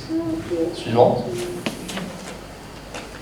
Quand on regarde quels sont ces types d'épilepsie, l'épilepsie la plus fréquente, c'est les épilepsies qui comprennent des crises focales. Vous voyez que c'est 85% des patients. Mais c'est pas exclu que ça commence dans les âges du nourrisson par un syndrome de West et qu'après il n'y ait que des crises focales. C'est même le chemin le plus fréquent des patients avec syndrome de West, ils évoluent plutôt sur des épilepsies avec crise focale. Le problème numéro 1, entre guillemets, sur le plan de traitement de ces patients avec crise focale, c'est que contrairement à d'autres formes d'épilepsie avec crise focale, c'est comme il y a plusieurs tubaires, ça peut partir de plusieurs endroits. Donc ça fait différents types de crises focales. Et s'il y a 3 points de départ, on ne va pas faire une chirurgie de 3 points de départ. Ça pose des problèmes, on va revenir dessus après.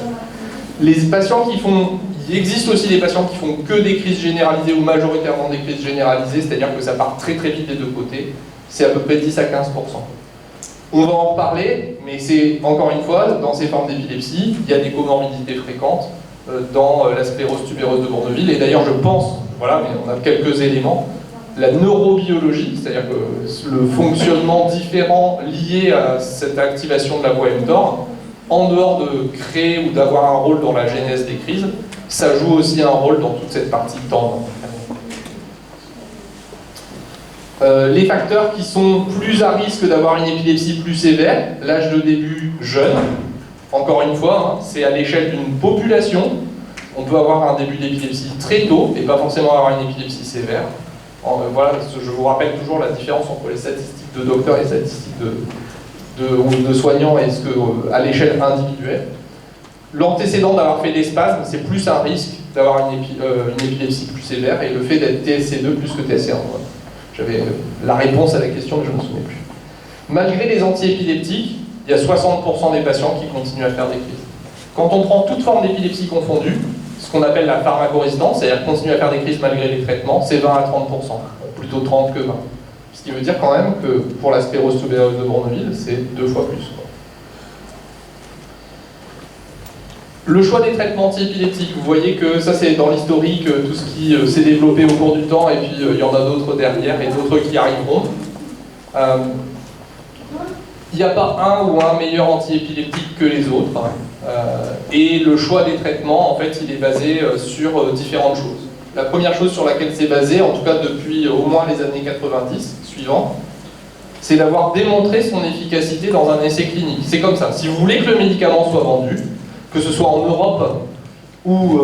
c'est un peu technique hein, ce que je vais vous dire, ça va paraître un peu réglementaire, mais ça a une implication aussi dans la façon dont on fait notre raisonnement pour choisir un traitement. Que ce soit en Europe ou aux États-Unis, un patient a une épilepsie, que ce soit sclérose tubéreuse de Bourneville ou non sclérose tubéreuse de Bourneville, mais avec les 2 médicaments qui ont aujourd'hui une autorisation pour la sclérose tubéreuse de Bourneville de façon spécifique, ils sont passés à travers cette façon d'analyser les choses. Les patients commencent sont déjà traités, ils rentrent dans l'essai, les 8 premières semaines, je me relève, ça vous embête pas. Non, on vous voit très bien. Très bien. Les 8 premières semaines, on fait que compter les crises. C'est hyper déstabilisant. Enfin, je veux dire, vous acceptez de rentrer dans un essai, on vous commence par dire hey, on attend, on fait que compter les crises. Alors que vous, votre attente, et elle est légitime, c'est de se dire ben, c'est bon, quoi. Notre enfant il continue à faire des crises, ou mon conjoint continue à faire des crises, on veut traiter, quoi. Mais il faut, si on compte pas, en fait, on peut pas comparer après. Ensuite, il y a une période où, en fonction du type de molécule, soit on peut monter très vite la dose, soit pas très vite la dose, mais après cette période d'observation, on est tiré au sort. Ni vous, ni moi, dans le cas d'un essai, on sait ce qui est donné. Ça peut être un placebo, ça peut être un traitement. Pourquoi? Parce qu'en fait, si je développe un nouveau traitement, j'ai envie d'être célèbre, hein. J'ai envie que ça marche. Hein. Bon, bah, ils m'ont dit que c'était pas top, mais quand même un peu mieux, donc je vais dire que c'est mieux, quoi. Et puis eux, ils ont dit que c'était bien, très bien, je suis complètement d'accord, je vais dire que c'est vraiment très bien. Même chose, enfin, comme moi je suis content, et qu'on se connaît depuis longtemps, vous avez envie d'être content, quoi. C'est ça les biais. Bon. Donc de faire des études sans groupe de comparaison et sans double aveugle, on sait que ça pipe les résultats. Même si on les suit de façon prospective, c'est-à-dire que, je vais prendre un autre exemple, d'ailleurs c'est un bon exemple, vous savez que le CBD a une AMM pour la sclérose tubereuse de Bourneville, on va en reparler. L'histoire du CBD, ça a commencé au Colorado, aux États-Unis. Pourquoi? Parce qu'en fait, au Colorado, c'est le premier État qui a dépénalisé pour la santé, mais aussi pour récréatif, quoi. Ouais. Et en fait, quand ils ont dépénalisé, il y a un tas de gens qui ont dit, ben tiens, on va pouvoir accéder au CBD pour le traitement de nos enfants. Et mes collègues du Colorado, qui font de la neuropédiatrie, ils ont regardé en disant, vous donnez du CBD, combien vous donnez, quelle dose, comment ça se passe, est-ce que la fréquence des crises a baissé ou pas? Les natifs du Colorado, donc il n'y avait pas de comparaison, en fait, ils rentraient dans le truc, ils rentraient, ils traitaient tout de suite, ils comptaient les crises et disaient, ah, par rapport à avant, vous avez l'impression que ça a baissé de combien? Et ils donnaient à peu près leur truc. Et donc, le critère qu'ils utilisaient, c'est ce qu'on appelle les répondeurs, ça veut dire que la fréquence des crises baisse de au moins 50%, divisé par 2 par rapport à avant. Chez les natifs du Colorado, il y avait 30 à 40% de répondeurs. Pour ceux qui avaient déménagé pour venir au Colorado pour avoir le traitement, il y avait 80% de répondeurs. Je dis pas que c'est faux, hein, je me moque de personne.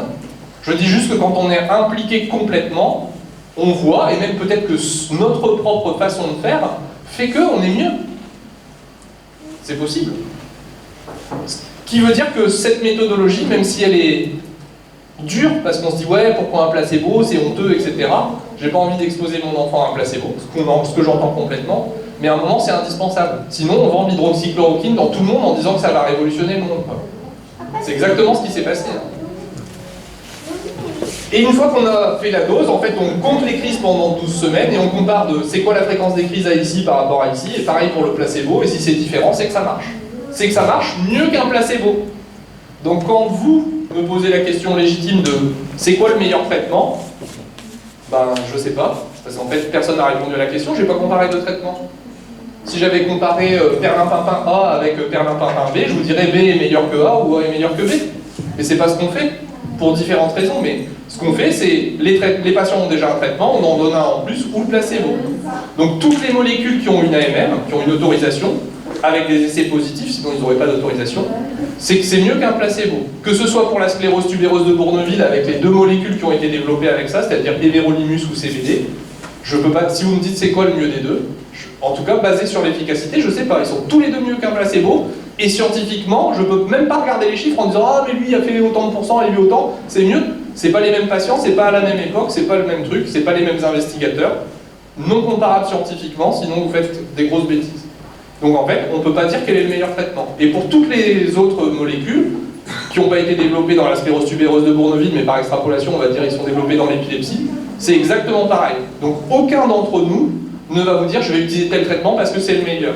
Ou en tout cas, c'est pas sur le critère de il est plus efficace qu'un autre. Ce qui veut dire que, comment je vais choisir? C'est quoi le profil d'effet secondaire?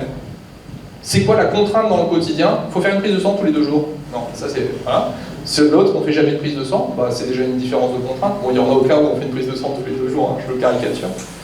Et donc, c'est les conséquences dans le quotidien, le profil des effets secondaires, ce qu'on va expliquer sur chacune des molécules, hein, il y en a qui vont avoir plutôt tel type d'effet secondaire, d'autres tel autre type d'effet secondaire, et puis après, ben, à un moment, vous êtes dans la boucle, quoi. Vous avez aussi le droit d'avoir votre perception du traitement, et dont on va prendre en compte, plus ou moins, si c'est raisonnable, de mettre dans la boucle. C'est comme ça qu'on choisit en fait. Suivant. Ouais, ça on va passer parce que je suis déjà en retard dans tout ce que je raconte, alors ça on va passer. On avance. Ouais, ça on peut zapper. On va zapper, je reviendrai dessus si vous avez des questions autour de ça. Ça aussi. Encore devant vous. J'ai 1 heure devant moi? Non, parce que les questions se font au fil de l'eau. Très bien. Un tout petit peu moins d'1 heure, sinon je vous montre.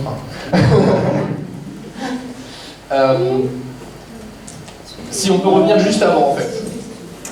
Ce qui a été fait, c'est, vous vous souvenez, dans la biologie du truc, la mTOR, elle est hyper activée parce que c'est le problème neurobiologique lié aux mutations, c'est que mTOR est activé. Mais mTOR, je vous rappelle, ça veut dire Mammalian Target of Rapamycine. Et donc, si on donne de la rapamycine, ça calme le truc qui sont super excités. Il y a une question? Question. on sait qu'on est TSC1 ou TSC2? On fait une analyse génétique. De l'enfant, Comment? de la personne qui a... De la personne atteinte. Souvent, on fait les parents pour savoir si c'est transmis ou si c'est un accident de la génétique. Le plus souvent, c'est un accident de la génétique, mais ça peut être transmis. C'est une prise de sang. C'est une prise de sang. Sur la prescription d'un généticien? Sur la prescription d'un généticien, d'un neuropédiatre, ce que je vous déconseille, c'est de la faire en ville, parce qu'en fait, c'est vous qui allez avoir la facture de l'analyse génétique. Ça, alors que si c'est fait en hospitalier, c'est l'hôpital qui a la facture. Et ça, c'est pas fait comme le diagnostic, il est posé de... C'est pas obligatoire, mais bon, après, ça dépend des pratiques. C'est pas indispensable au diagnostic, parce qu'on peut avoir tous les critères majeurs, ou voilà, on peut avoir un diagnostic sans avoir la biologie moléculaire. Mais après, ça dépend des pratiques. On a tendance à le faire en général. C'est utile pour les parents qui veulent d'autres enfants. Ça, c'est très utile, ouais. Pour la fratrie. C'est essentiellement ça, le rôle. Après, pour la fratrie non symptomatique, la loi en France ne permet pas de les explorer. C'est pour ça qu'il faut explorer les parents, pour savoir quel est le risque dans la fratrie. Ils peuvent le demander quand ils sont majeurs. Exactement. Mais c'est important. Non, non, c'est important, très important. Nos autres enfants l'ont demandé quand ils ont été majeurs, puisque quand notre fille est née, ça n'existait pas. Après, s'il y a un vrai doute chez un frère ou une sœur, je veux dire, l'IRM cérébrale et l'échographie abdominale permettent d'avancer, et là, il y a un symptôme et on fait l'analyse. Mais de faire à tout le monde l'analyse génétique alors qu'ils sont mineurs, la loi en France ne le permet pas. Même si on sait qu'un des deux parents a été la personne qui a transmis. Ça, c'est des souris qui ont été traitées avec de la rapamycine. Donc vous avez les carrés noirs, c'est les souris qui sont traitées avec du perlimpinpin, parce que les souris aussi reçoivent du placebo. Et les carrés en gris, c'est les souris qui ont été traitées avec la rapamycine. Et bon, différents paramètres d'épilepsie, c'est pas très important, mais ce que vous voyez, c'est que les pas traités, il y a de plus en plus de choses qui se passent, et les traités, il y a de moins en moins de choses qui se passent. Donc il y a eu assez tôt, bon, c'est l'année 2008, mais assez tôt, une fois que les modèles ont été là, se dire que d'aller cibler cette voie de la rapamycine, enfin la voie mTOR, ça pouvait avoir un intérêt contre l'épilepsie. On va avancer. Encore. Et donc il y a un essai clinique qui a été développé avec le même truc que ce que je vous ai montré. On tire au sort placebo. Alors là, il n'y avait pas que placebo et traitement, il y avait placebo et puis petite dose de traitement et hausse dose de traitement. C'était pas la rapamycine, on pourra revenir dessus, mais bon, c'est des histoires de brevets de protection intellectuelle et donc de vente de produits derrière, mais en même temps, de protéger, c'est pas simplement... pour un industriel, je vais quand même dire ça, parce qu'il y a parfois une vision genre Big Pharma est très méchant, etc. Aujourd'hui, aucune molécule que je prescris n'a été développée grâce au pouvoir public. C'est pas une critique, c'est descriptif, encore une fois. Donc de dire « Ah, mais la Big Pharma, ils en mettent plein les fouilles », oui, ok. Un essai clinique phase 3 comme ça, c'est 30 à 50 millions. Je ne justifie rien, je dis juste que de choisir une molécule pour laquelle ils ont une protection qu'ils vont vendre et derrière ils vont certainement gagner de l'argent, mais leur permettre de gagner de l'argent leur permet de financer ce genre de choses. Je ne dis pas que toute la pharma est complètement clean et complètement nickel, mais il ne faut pas avoir de vision trop manichéenne de la pharma c'est des très vilains et le public n'est pas du tout du vilain et c'est très bien. Il faut avoir un peu entre les deux. Et donc ils n'ont pas pris la rapamycine, parce que c'est dans le bien public, mais ils ont pris une molécule qui agit exactement pareil que la rapamycine et pour laquelle ils avaient une protection. Avec la stratégie que je viens de vous expliquer en disant c'est ni blanc ni noir, après chacun a le droit de faire son choix. Et donc ils ont traité des patients avec une épilepsie. Alors d'abord, la vérolimus n'a pas été développée initialement pour l'épilepsie d'emblée. La première autorisation, c'était pour les astrocytomes cérébelleux. Les astrocytomes à cellules géantes qui peuvent se développer dans les ventricules, on va revenir derrière sur l'imagerie pour en parler, où on voyait que la taille diminuait. Avantage, inconvénient, là aussi on peut discuter, quand on arrête le traitement ça regrandit, donc même chose, la deuxième autorisation ils l'ont fait sur la taille des angiomyolipomes, et la troisième étude qu'ils ont faite c'était pour l'épilepsie, et c'est le sujet du jour, c'est pour ça que je vous en parle. Et donc ils ont comparé des doses moyennes et des doses hautes, et vous voyez que même dans le placebo, il y a 15% des patients, même si c'est en double aveugle, qui baissent leur fréquence des crises. Donc c'est important parce que là aussi, hein, c'est pas complètement zéro, le placebo. Que ceux qui avaient une dose basse d'Everolimus, il y avait 28% qui baissaient au moins de 50% leur fréquence des crises, et c'était différent statistiquement. Et 40% étaient différents avec baisse de 50% de la fréquence des crises. C'est bien et décevant à la fois, à titre, je vous donne, c'est une opinion, c'est pas scientifique ce que je dis, je vous partage mes réflexions. C'est bien, c'était le premier médicament pour lequel c'était développé pour des patients avec sclérose tubereuse de Bourneville, et quand vous faites l'essai et que c'est développé pour les patients avec sclérose tubereuse de Bourneville, quand c'est vendu, dans l'autorisation, c'est écrit, l'autorisation c'est pour la sclérose tubereuse de Bourneville. Donc c'est la première fois, entre guillemets, qu'un industriel s'intéressait à une population ciblée de patients. C'est positif.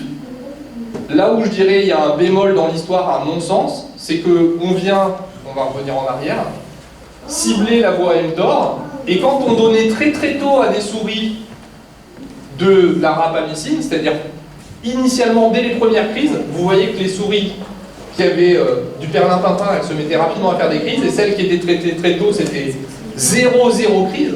Donc en se disant qu'en allant attaquer la neurobiologie, on va revenir à la suivante, on pouvait s'attendre à des chiffres genre les patients font quasiment plus de crise, quoi. Alors qu'en fait ce 40% de répondeurs, c'est le chiffre qu'on retrouve dans la plupart des études qui ont été faites pour les épilepsies pharmacorésistantes.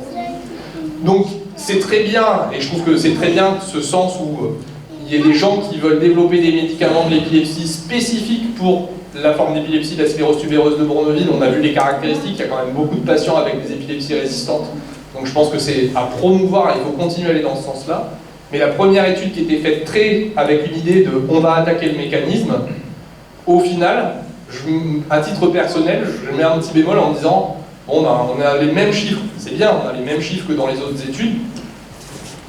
Voilà, mais avec la neurobiologie, on aurait pu se dire ouais, on a genre 25% de patients complètement libres de crise, c'est pas trop ce qui a été décrit. Même chose pour dire que ce bémol n'est pas non plus complètement si important que ça, c'est dans les épilepsies pharmacorésistantes non sclérose tubéreuse de Bourneville, si on les prend dans la population générale, c'est 30%, alors que c'est 60% pour la sclérose tubéreuse de Bourneville, donc on peut se dire, ils ont les mêmes résultats, alors que c'est des patients pour lesquels on sait qu'il y a une épilepsie particulièrement résistante. Vous voyez, j'essaie de vous donner la vue complète des choses, mais en s'attaquant à la neurobiologie, on pouvait s'attendre à peut-être plus. Suivant. La deuxième molécule pour laquelle il y a une autorisation de mise sur le marché spécifique pour la sclérose tubéreuse de Bourneville, mais qui n'est pas en pharmacie actuellement en France, mais qui est disponible via les autorisations temporaires d'utilisation, donc n'importe quel neuropédiatre ou neurologue peut vous prescrire ça de façon pas trop compliquée, c'est le CBD. L'historique, il n'y a pas de principe biologique, hein. Vous avez vu, je vous ai raconté une belle histoire entre guillemets scientifique, il y a des souris, il y a un mécanisme, on va attaquer le mécanisme et c'est anti-crise. Là, c'est pas du tout comme ça que l'idée est venue. Quand les patients ont été traités aux États-Unis, ils ont des lois de régulation qui sont très différentes que les nôtres pour l'utilisation précoce de médicaments. Et donc, un des gros centres, le centre de Boston, parce que les patients avec sclérose tubéreuse avaient une épilepsie pharmacorésistante, ils se sont mis à traiter avec un programme d'accès précoce, on va dire compassionnel, c'est comme ça qu'ils appellent ça, chez les patients, et ils ont trouvé que ça marchait plutôt pas mal. Et donc suite à cette observation, qui était une observation un peu biaisée, ils ont fait cet essai avec la méthode pour le démontrer, et vous voyez qu'ils ont retrouvé, alors là ils ont un groupe placebo assez élevé, 26%, mais ils ont retrouvé 50% de répondeurs, baisse de 50% de la fréquence des crises. Donc on a une deuxième molécule pour laquelle il y a une autorisation focalisée, mais qui n'a rien du tout à voir avec la neurobiologie, en tout cas pour ce qu'on sait aujourd'hui de comment fonctionne le CBD. Pas d'éléments pour penser que ça attaque la neurobiologie spécifiquement de la sclérose tubéreuse de Bourneville. C'est un peu technique hein, cette partie réglementaire. Est-ce que vous avez des questions sur les médicaments? Je ne sais plus ce que j'ai mis après, suivant. C'est les tendres. Ah, c'est les tendres. Moi, je poserais bien la question pour le CBD parce que c'est quelque chose qui revient assez fréquemment. Pour le moment, il faut être à l'hôpital pour avoir, enfin, il faut faire des dépenses hospitalières. Comment ça peut se passer? Le CBD, en fait, aujourd'hui sur un plan pratique, le CBD, en fait, quand l'autorisation européenne est présente, en France, quand l'autorisation européenne est présente, la façon dont ça se passe, c'est Le dossier est examiné par la Haute Autorité de Santé, l'HAS, qui donne un score. C'est intéressant, c'est pas intéressant, on n'en a rien à faire, ou c'est révolutionnaire, c'est le premier traitement pour cette maladie. Ça, et sur la base de ce score, l'industriel va avoir un deuxième comité qu'on appelle le CEPS, le Comité économique des produits de santé. Et là, c'est les marchands de tapis. En fait, ils négocient en fonction du score qu'ils ont eu d'abord à l'HAS, mais de combien ils pensent vendre, combien ça coûte la production, combien ils ont investi, etc. Et ils négocient le prix. Une fois que le prix est négocié, ça sort au journal officiel et là, ça se vend en pharmacie. Donc aujourd'hui, on est dans cette phase intermédiaire. Et très souvent, dans la phase intermédiaire de ces négociations, qui durent souvent entre 18 et 24 mois, en fait, pour pouvoir avoir accès, parce qu'il y a déjà une autorisation européenne, ça se fait sous la forme d'une autorisation temporaire d'utilisation. Donc, tant qu'il y a l'autorisation temporaire d'utilisation, c'est en effet en pharmacie hospitalière. Mais à terme, il n'y a pas de raison que ce ne soit pas en ville. Concrètement, comment est-ce que les familles qui souhaitent avoir accès au CBD dans le cadre d'une... Elles en parlent avec leur médecin. Voilà. Et après, si le patient... Alors après, je vais juste dire un truc sur le CBD. Le CBD, dans l'historique des antiépileptiques, c'est un truc un peu particulier. Pour nous, comme pour vous. Qu'est-ce que je veux dire par là? C'est la première fois que des familles arrivent à ma consultation en disant « Nous, on veut du CBD ». Parce que j'ai jamais eu personne qui arrive en me disant « Ouais, moi je voudrais de la lamotrigine, du vigabatrin ou du lévétiracétam ». Ça m'était jamais arrivé avant. Non, mais c'est pas grave. Ceci dit, pour être complètement transparent avec vous, je pense que ça chatouille certains de mes collègues malgré tout, parce qu'ils se disent bah, « Pourquoi ils viennent avec ça, etc. » Bon, ça peut, voilà, ça leur sert un peu de poil à gratter de temps en temps, donc c'est sympa, ça fait rire au début, mais un peu, parfois ça irrite. Mais c'est pas très grave, hein. Eux c'est leur job, et vous avez vos patients, enfin vos enfants, donc c'est pas très grave s'il y a un peu de poil à gratter. Très poliment en disant j'ai lu un très bon article. Alors, le pourquoi vous connaissez ça, c'est parce que en fait, il y a toute une vague médiatique autour du CBD, à juste et à mauvais titre. C'est-à-dire que si je reprends l'histoire du Colorado, la première amélioration fantastique, c'est une petite fille qui s'appelait Charlotte. Les parents ont fait pousser des plants de cannabis riches en CBD. Ils l'ont donné à leur fille qui est passée de 100 crises par jour à 0. C'est comme ça que c'est dit. Le business numéro 1 des parents aujourd'hui, c'est un groupe de fournisseurs de CBD au Colorado. C'est purement descriptif, hein. Il n'y a pas de jugement dans ce que je dis. Et il y a, pour différentes raisons, à juste et à mauvais titre, toute une information autour du CBD, avec des informations qui sont vraies, mais où il y a un mélange des données, c'est-à-dire c'est mis autant sur le même pied d'égalité de se dire Charlotte elle est passée de 100 crises à 0 crise, que de dire on a fait un essai randomisé avec 200 patients et c'est une preuve scientifique. En fait, tout est mis sur un même pied d'égalité. Un reportage sur CNN de 40 secondes vaut plus qu'un essai randomisé. Encore une fois, c'est une descriptif, hein. Je juge personne dans ce que je dis. Et j'essaye de vraiment mettre le curseur au meilleur niveau que je peux, c'est-à-dire que, assis sur ma chaise médecin scientifique et avoir une analyse en disant oui, je vois les essais randomisés, je n'oublie pas que vous avez des patients, vos enfants, et que même s'il y a un seul espoir d'un seul truc dit pendant 30 secondes sur CNN, vous avez envie de le faire. Et peu importe les essais randomisés, c'est pas tellement votre problématique. Je veux dire, votre envie, c'est d'avancer et d'avoir l'espoir. Et ça, il faut aussi que les soignants le comprennent, même si ça fait un peu poil à gratter. Ceci dit, il y a un peu tout et n'importe quoi qui ont été dit, quoi. Quand je bois du CBD, je suis pas plus intelligent, je me transforme pas en Spider-Man, j'arrête pas de dormir pendant 45 jours pour réussir à finir mes devoirs, et je suis pas un mec plus cool pour autant. Ce que je veux dire par là, c'est il y a le cœur du noyau où, oui, le CBD est une molécule antiépileptique, et il y a la partie gravitationnelle autour où on en a un peu trop fait probablement. Et donc, au-delà de la situation où je n'ai jamais connu de gens qui venaient avec une demande d'un antiépileptique X ou Y et que j'ai des gens qui arrivent avec l'attente de CBD, c'est que tout en vous écoutant et en répondant le oui ou le non de l'indication ou de pas l'indication, il y a une autre problématique que je dois gérer. C'est que votre attente, si je vous dis tiens on va essayer le médicament X, dans votre tête vous allez dire bon allez, c'est le 25e, il va encore nous faire le coup que ça peut marcher, mais bon nous on a surtout inquiet des effets secondaires. C'est peut-être pas ce que vous pensez, mais mon expérience de soignant fait que mon ressenti, c'est quand je vous propose un truc éventuellement, c'est que votre sentiment c'est de se dire oh là là, quel effet secondaire on va avoir encore avec ce nouveau truc quoi. Alors qu'avec le CBD, votre attente c'est tout va bien se passer, c'est naturel, c'est une plante, c'est pas toxique, et tout va aller mieux et tout sera amélioré. Et donc il faut gérer quelque part le degré d'attente qui ne sera pas forcément ce qui va se passer avec le CBD. C'est un antiépileptique comme un autre. Après, on ne peut pas s'enlever du contexte français et mondial de pourquoi on est contre le cannabis, le CBD c'est bien, mais le THC aussi d'ailleurs c'est très bien, et enfin, je caricature en disant ça, mais il y a un peu surtout ce truc de oui mais c'est chimique, c'est des plantes, etc. En disant les plantes c'est bien, le chimique c'est nul. Bon, cet après-midi je vais aller dans les bois, me balader. Si je trouve une belle amanite phalloïde et que je me fais une belle poêlée de champignons, demain matin je suis candidat à la greffe du foie.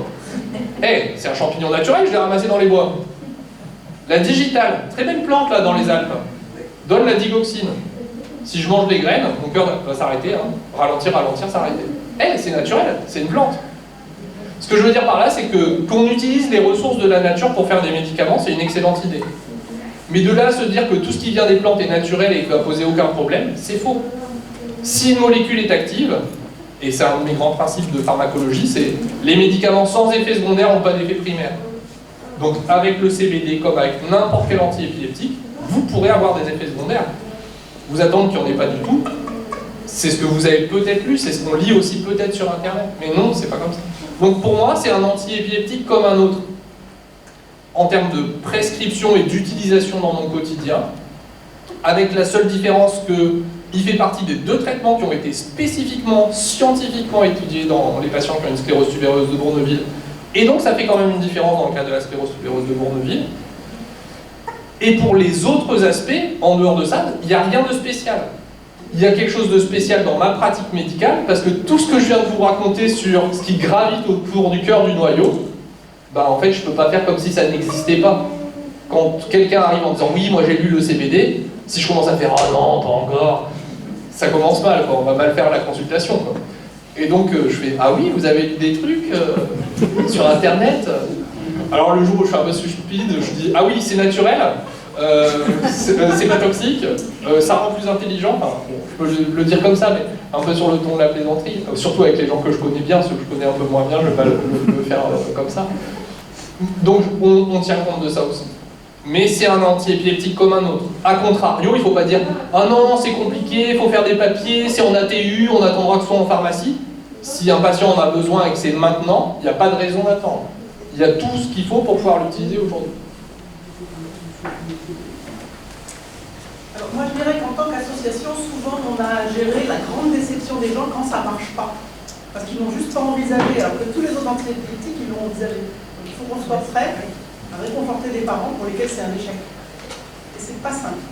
C'est ce que je vous ai dit, il faut gérer la déception à l'avance. Parce qu'en fait, et moi j'annonce en fait, quand je prescris, je fais, j'ai rien contre, et au contraire, enfin, voilà, je suis prescripteur, mais quelque part, je dis aux gens, ce que vous avez lu, etc., c'est particulier dans ma pratique médicale parce que c'était jamais comme ça avec aucun autre antiépileptique. Mais voilà, ce que vous allez potentiellement avoir à faire, c'est de gérer votre déception de votre attente. J'essaye de le dire parce que c'est vrai, hein, ce que vous dites, c'est dur. Hein, ma fille, en fait, était traitée pour son épilepsie par un régime cétogène.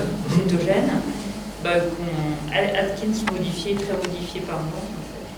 Un contrôle de sucre énormément important. Et donc du coup, pour avoir l'Epidiolex, qui est le nom commercial du CBD, enfin je vais redire un peu sur ça. Pour le CBD, la neurologue a dû me prescrire de l'urbanite d'abord pour avoir... Ok. Et donc je l'ai arrêté, mais est-ce que ça C'est une bonne question. C'est une bonne question. L'autorisation, en fait il y a un truc spécial qui s'est passé. Encore une fois, je vous décris et je partage mon expérience. Je vais redire la question. La question c'est, la fille de madame, c'est une fille, hein, était sous un régime modifié d'Atkins, c'est une forme de régime cétogène un petit peu plus cool on va dire.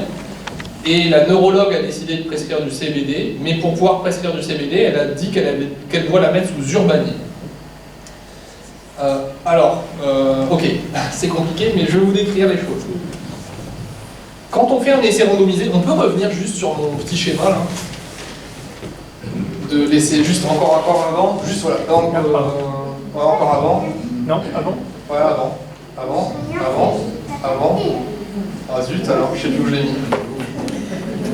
Ah, c'est là, super. Ici, si j'ai des patients qui ont une sclérose de Bourneville, que c'est mes critères d'inclusion pour avoir le droit de rentrer dans l'essai. Ils ont une sclérose tubereuse de Bourneville, ils ont de 2 à 18 ans, et ils ont des crises focales. Et du CBD, et de l'urbanil, par exemple. Je rentre dans l'essai est positif, l'autorisation qui va être donnée par les agences de régulation, c'est ce que j'ai mis comme critère d'inclusion. De 2 à 18 ans, sclérose tubereuse de Bourneville, urbanil. Les autres, c'est pas une autorisation. Si j'ai autre chose que la STB, c'est pas une autorisation. Si j'ai 19 ans, j'ai pas d'autorisation. Je sais, ça paraît fou. Hein. Vous allez me dire, non, mais c'est quand même, ils sont étroits d'esprit. Mais la démonstration scientifique a été faite sur la base de ce qui est écrit là. Et c'est pour ça que parfois il y a des autorisations un peu bizarres. On se dit, bah, pourquoi ils s'arrêtent à 2 ans, pourquoi ils font... Bon, on peut discuter de ça, mais toujours est-il que c'est pas ce qui s'est passé. C'est-à-dire qu'en fait, pour le CBD, il y a eu plusieurs essais. Les 2 premiers essais, ils ont été faits pour le... Enfin, les premiers essais, ils ont été faits pour le Lennox-Gastaut et pour le syndrome de Dravet.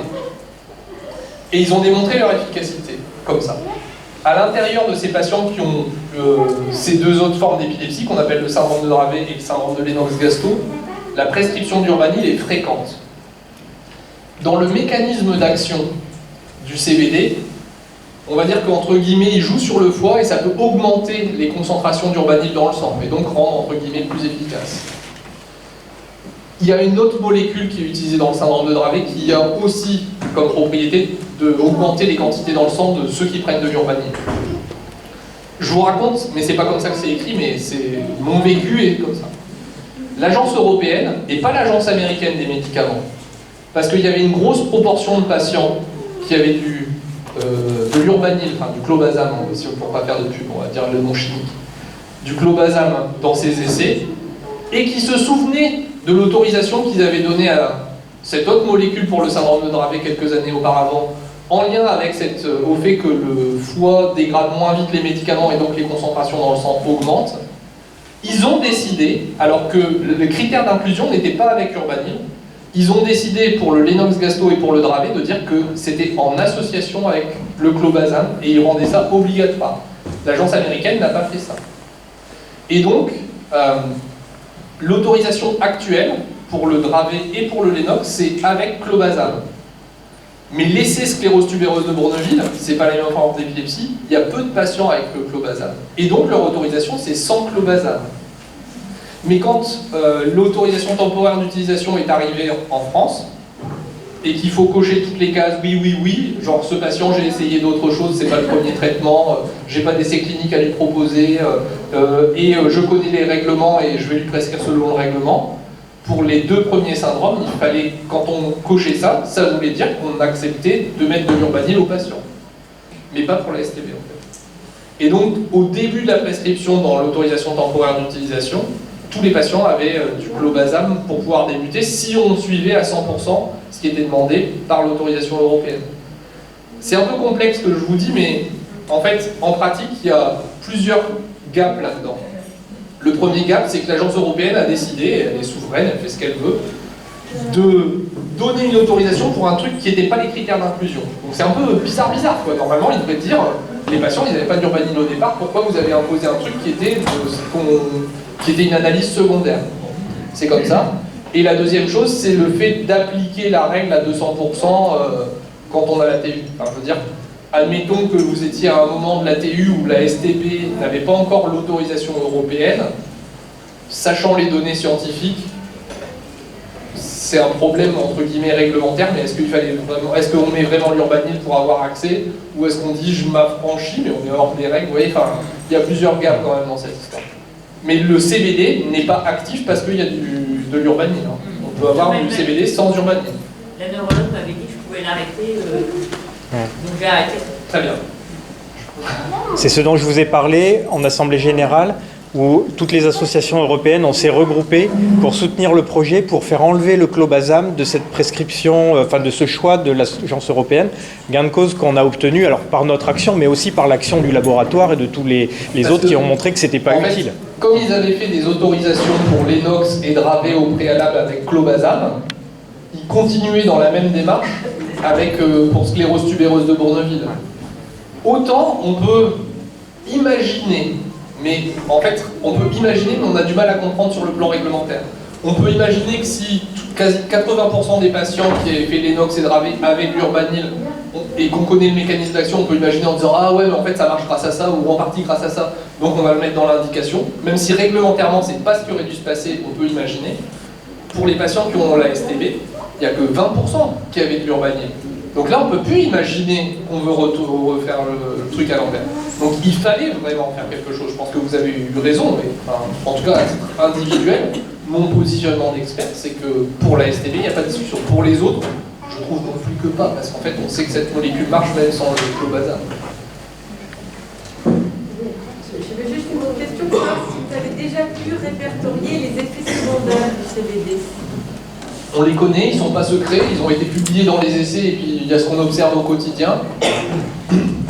C'est un antiépileptique, donc comme tous les antiépileptiques, vous pouvez avoir en numéro 1 la somnolence. Vous en ajoutez un, c'est toujours pire que de ne pas en ajouter. Enfin, forcément, si ça joue sur les crises, c'est positif. Hein. Mais avoir une molécule en plus, si vous n'en avez pas d'effet en même temps, il y a toujours le risque de somnolence. La somnolence, ça c'est une chose. Les difficultés de comportement, ça va la même chose, hein. Quand on se sent moins bien, on peut réagir différemment. Donc ça, c'est des choses qu'on peut voir. Après, il y a des choses qui sont un peu plus propres à la molécule. Dans les choses qui sont un peu plus propres à la molécule,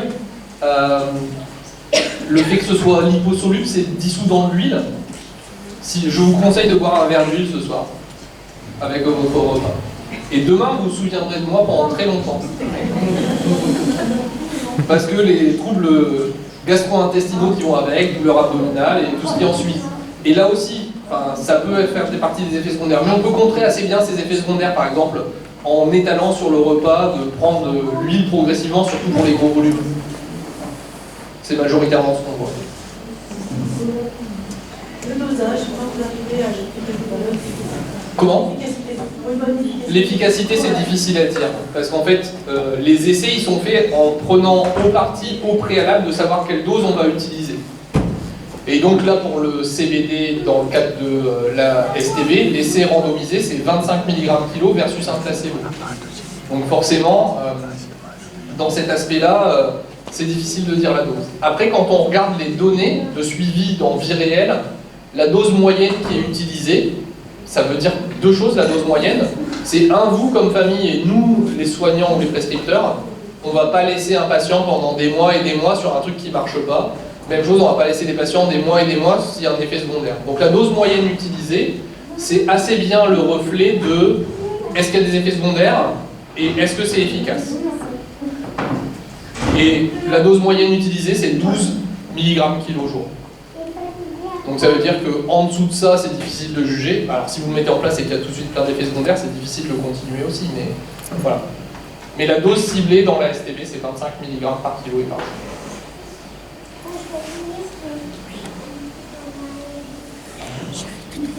Je surveille l'heure. Oui, il y a une question encore, Anne-Christelle là. J'ai pas dit quoi vous passez, il va falloir Je vais répéter les questions, c'est pas grave. Quand on a une épilepsie résistante et qu'on n'a aucun neurologue qui est venu nous suivre, on fait comment? C'est une excellente question. Je n'ai pas la réponse à cette question. Probablement se tourner vers un centre de référence épilepsie rare. Qui sont débordés, mais à un moment ou à un autre, c'est... Et qui refusent. Ils refusent.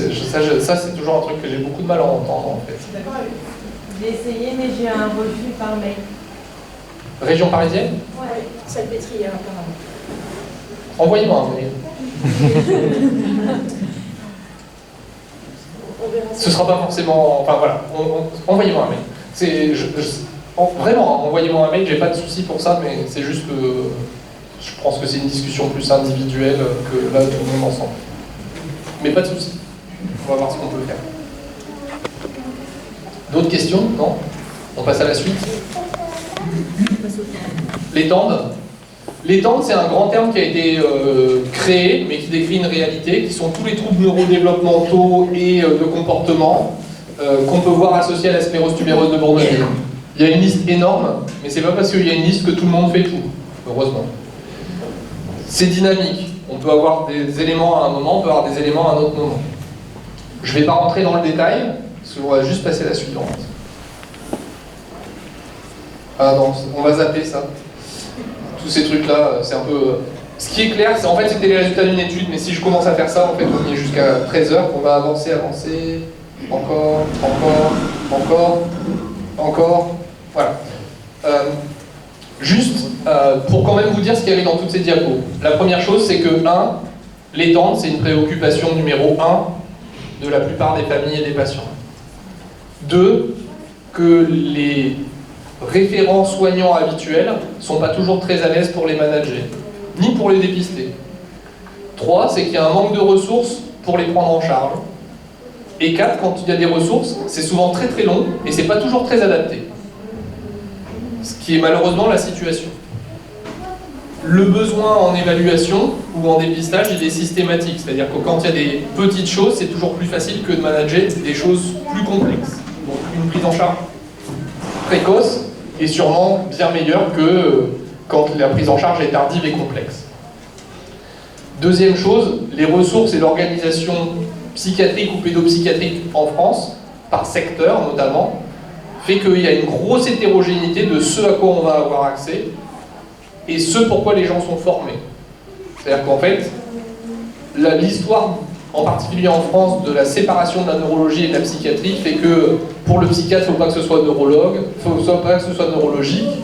Pendant longtemps, pour le neurologiste, il ne fallait pas trop qu'il y ait de signes psychiatriques, mais ça s'est un peu atténué et il a bien fallu gérer quand même les problématiques comportementales ou de troubles du neurodéveloppement. Donc c'est un peu moins vrai, mais malgré tout, à un moment, il y a des ressources ou des compétences que n'ont pas forcément les neurologues ou les neuropédiatres. Ce qui fait que, malgré tout, il y a un historique qui fait que les patients avec des maladies neurologiques ne sont pas toujours bien ou screenés, ou diagnostiqués, ou pris en charge par les services de psychiatrie ou de pédopsychiatrie. Et même chose, ils ont l'impression que ce n'est pas leur cœur de cible de travail, et donc ça pose beaucoup de problèmes. Et j'ai pas moyen de réparer le système. Ceci dit, c'est important pour moi de faire un petit commentaire global de quels sont les facteurs qui jouent un rôle, parce que c'est important de voir que c'est pas aussi simple que ça dans la prise en charge. Pour les troubles pour les tendes, il y a clairement une partie de la neurobiologie qui joue un rôle.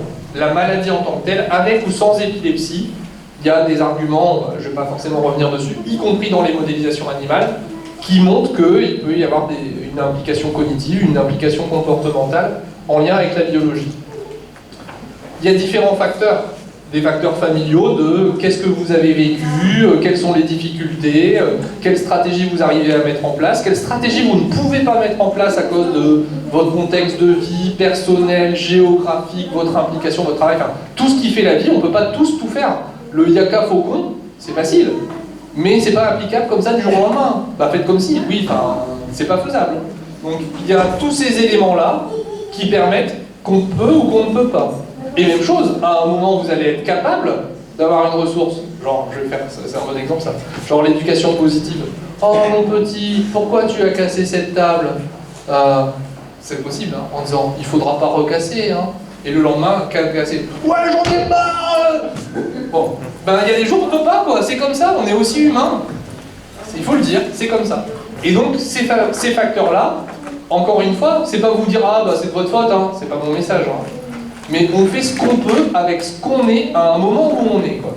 Et donc, mais malgré tout, il ne faut pas complètement se fermer les yeux, ça joue aussi un rôle dans comment on est capable ou pas de mobiliser des ressources à un moment. Et il y a des moments, c'est pas facile, alors vous n'avez pas forcément toujours les choses, mais quand on vous dit yaka faucon, vous pouvez dire je n'ai pas les ressources, je ne suis pas en capacité, ou ma famille n'est pas en capacité de faire le yaka faucon que vous m'expliquez à un soignant. Il faut le dire, c'est son job de aussi voir que les recettes qu'on vous propose ne sont pas forcément applicables à un moment donné. Et si vous le verbalisez, ça vous permet de ne pas rester dans une impasse de 3, 6 mois, 2 ans, j'en sais rien, parce qu'on attend de vous de ça et que vous n'avez pas dit que vous ne pouvez pas. Il n'y a pas de honte à le dire. Enfin, vous voulez avancer, le soignant, normalement, il veut que vous avanciez aussi. Voilà, ces facteurs-là, c'est des facteurs importants. Le degré d'atteinte cognitive dans les épilepsies et dans les maladies avec troubles du comportement associés, elle joue un rôle.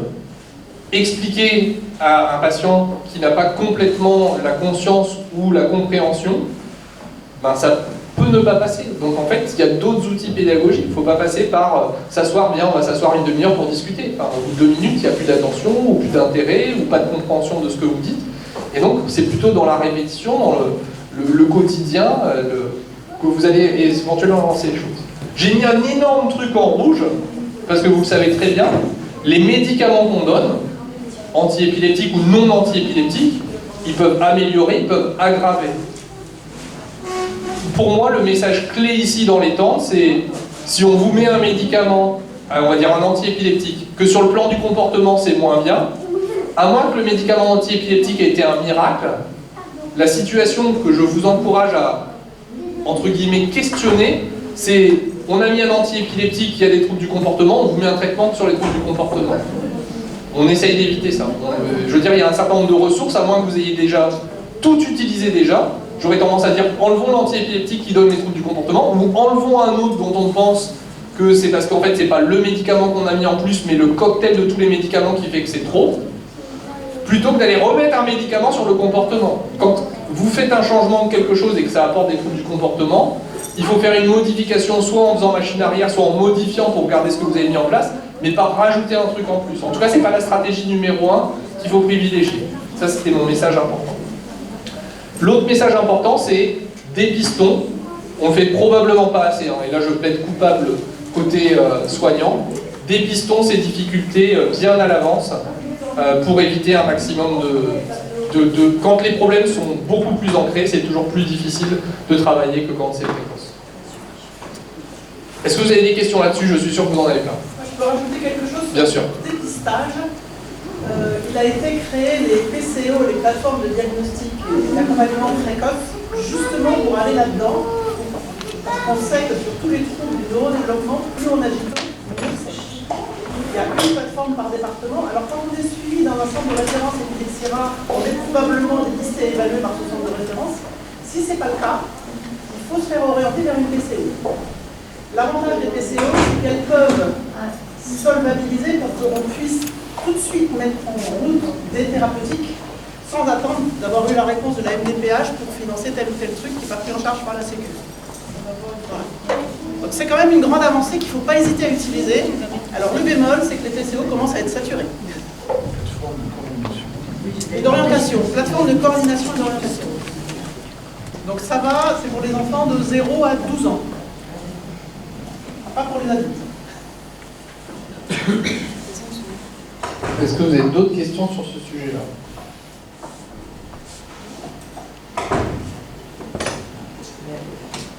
Oui, on avance. Comment fait-on pour trouver un neurologue, un psychiatre, qui veut bien suivre parce que ça, il y en a pas. C'est difficile. Je pense qu'il faut s'appuyer sur le neurologue qui vous suit, parce que même lui, il va galérer.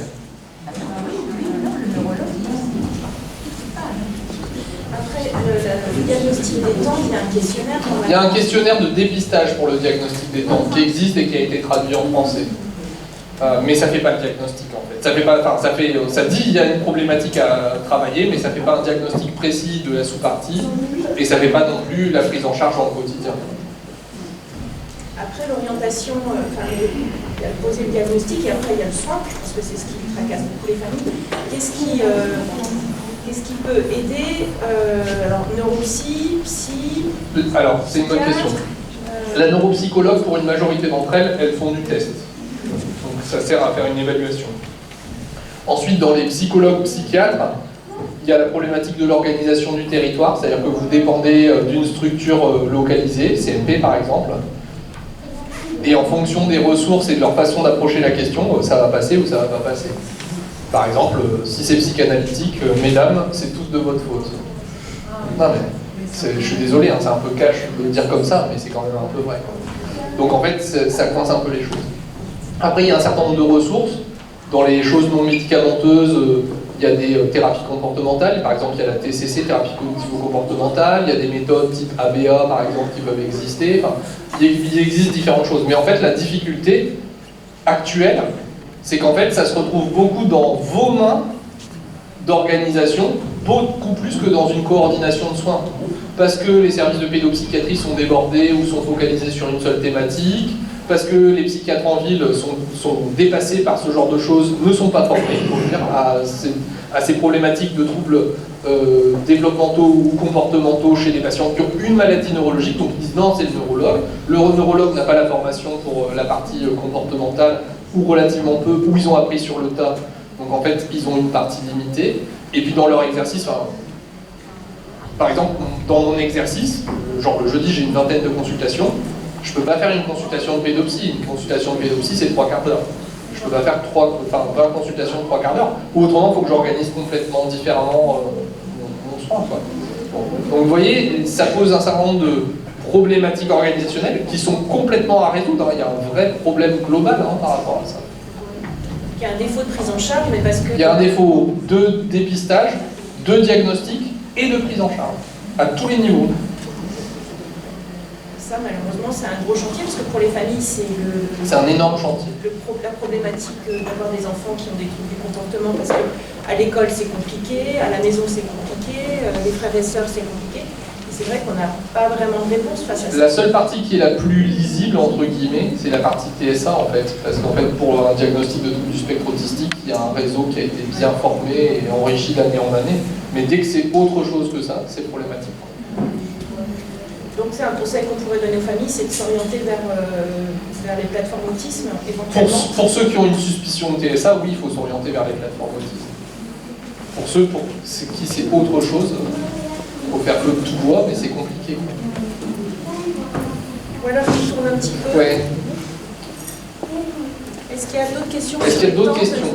J'essaye de partir si ça ne vous choque pas à 25, parce que sinon après je suis coincé pendant 2 heures à la gare. Ah, si vous mangez avec nous? Non, mais j'aimerais beaucoup, hein. C'est juste, j'ai une autre partie de pression au retour après. Pas d'autres sujets sur tout ce qui est temps, des questions? Je vais rester parce que parfois je vais rester encore les 5 minutes de plus, parce que parfois il y a des questions qui ne sont pas les questions publiques, donc je vais rester là le temps de discuter, ça permettra les questions individuelles. Moi, je vous dis un énorme merci de la part de l'association.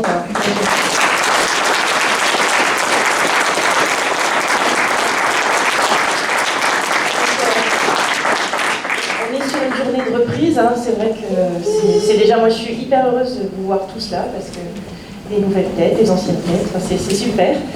Donc là, ce qu'on va faire, on va gentiment se déplacer vers le déjeuner. Alors on va avoir besoin de votre aide, parce qu'il faut que vous déplaciez vos chaises vers la partie déjeuner, et puis